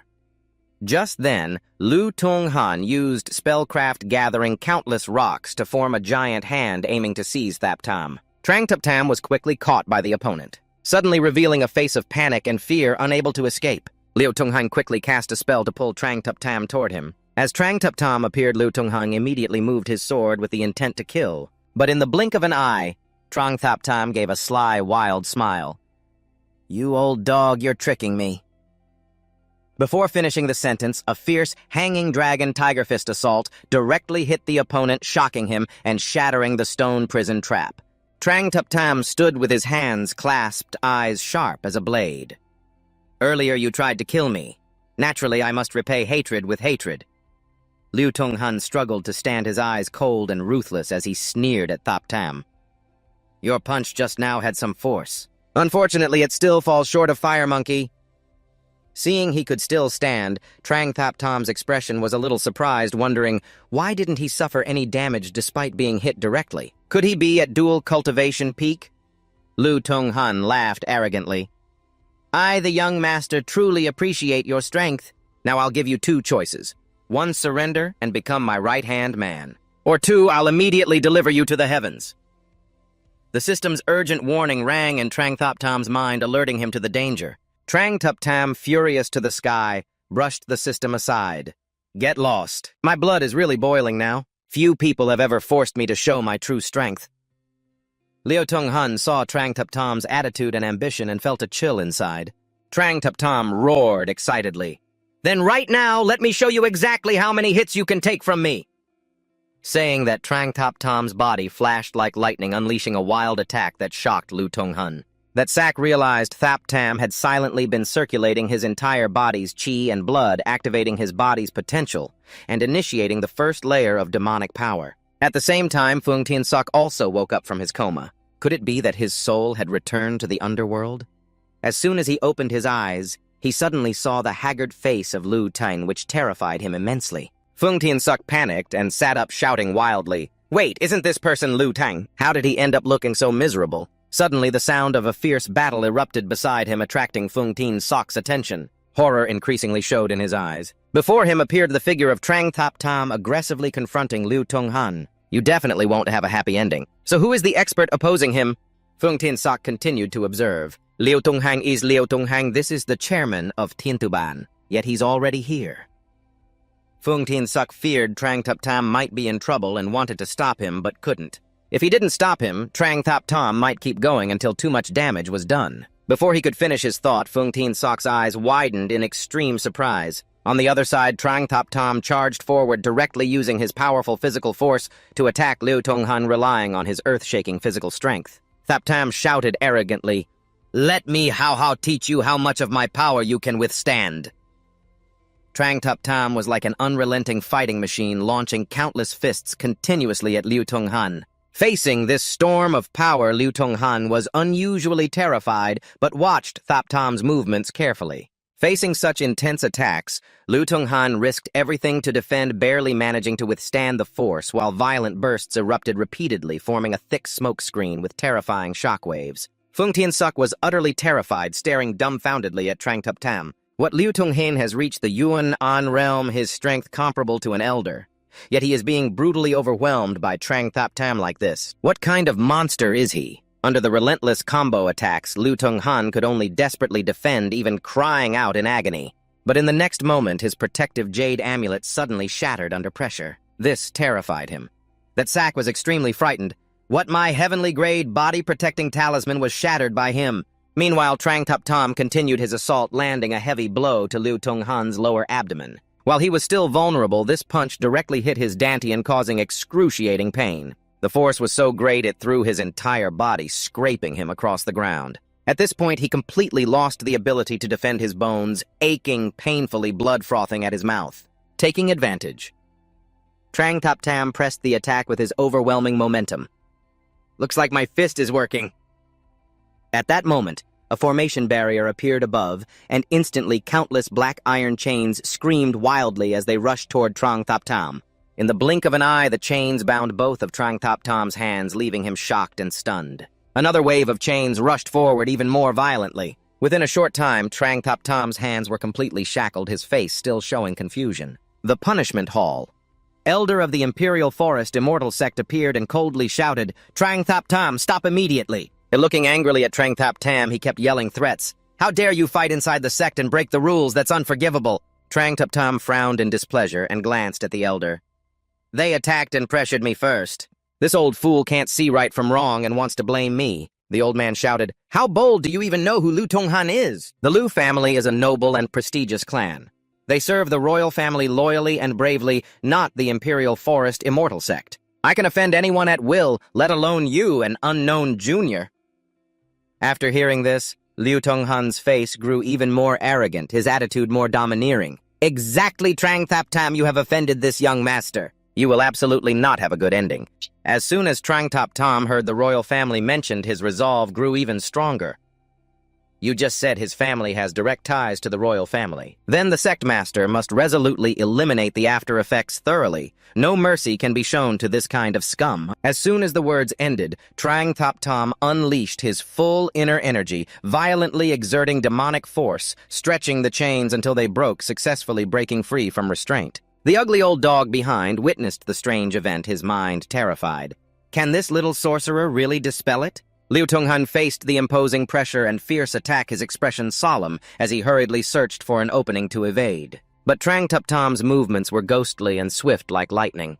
A direct punch struck Liu Tung Han's face, leaving him dizzy and disoriented, his supreme spiritual power erupting instantly into raging shockwaves, dust swirling everywhere. This earth-shattering punch directly knocked Liu Tung Han down. His body scraped the ground like a kite with a broken string, violently crashing into the towering cliff. The sect elder trying to intervene was too late and could only watch in anger, roaring, "You vile rebellious brat! How dare you disobey the sect master's orders? You truly don't respect anyone." As soon as he finished speaking, the elder activated the Divine Mountain Sect Master Technique and launched a fierce strike at Trang Thop Tam, trying to suppress him on the spot, the terrifying force accompanied by an overwhelming aura. His eyeballs nearly popped out, stunned into numbness filled with extreme confusion. Just at the critical moment, a sword beam with a bloody glow descended from above along with an infinitely fierce aura separating the two. The terrifying force directly shattered the elder's strike and simultaneously pushed Trang Thop Tam away. On his face, the expression of astonishment deepened, muttering, "Such a domineering sword aura. Is this really a peerless powerhouse?" The sect elder steadied himself and looked closely, suddenly recognizing the newcomer's identity.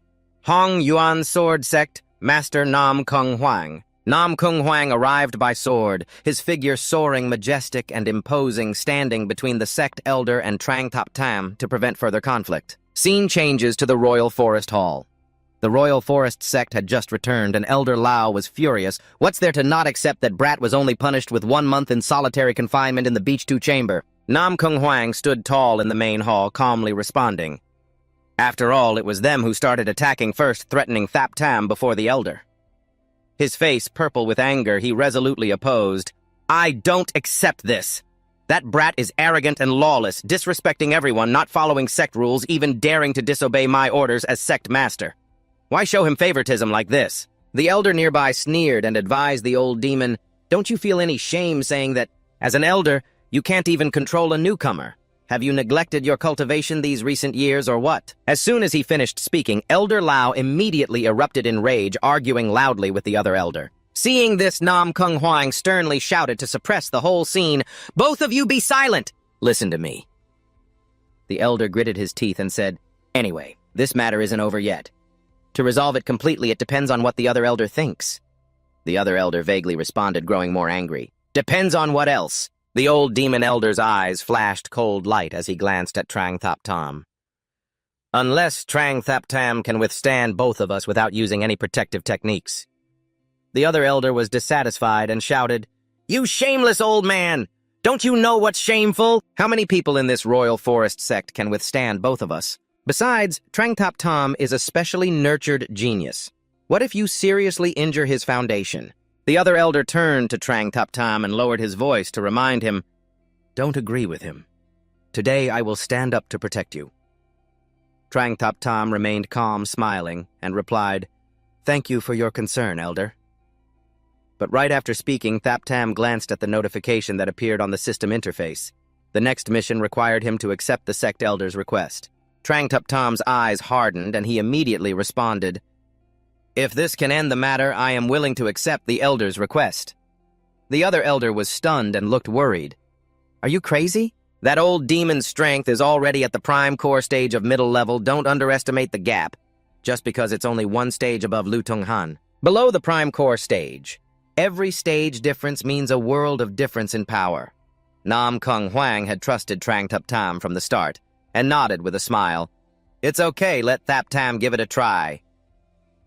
Not long after this news spread everywhere, disciples buzzed with gossip passing around the shocking announcement Trang Thap Tam wants to face off against the ugly sect elder. All the disciples, after hearing, rushed excitedly toward the martial arena, unusually thrilled.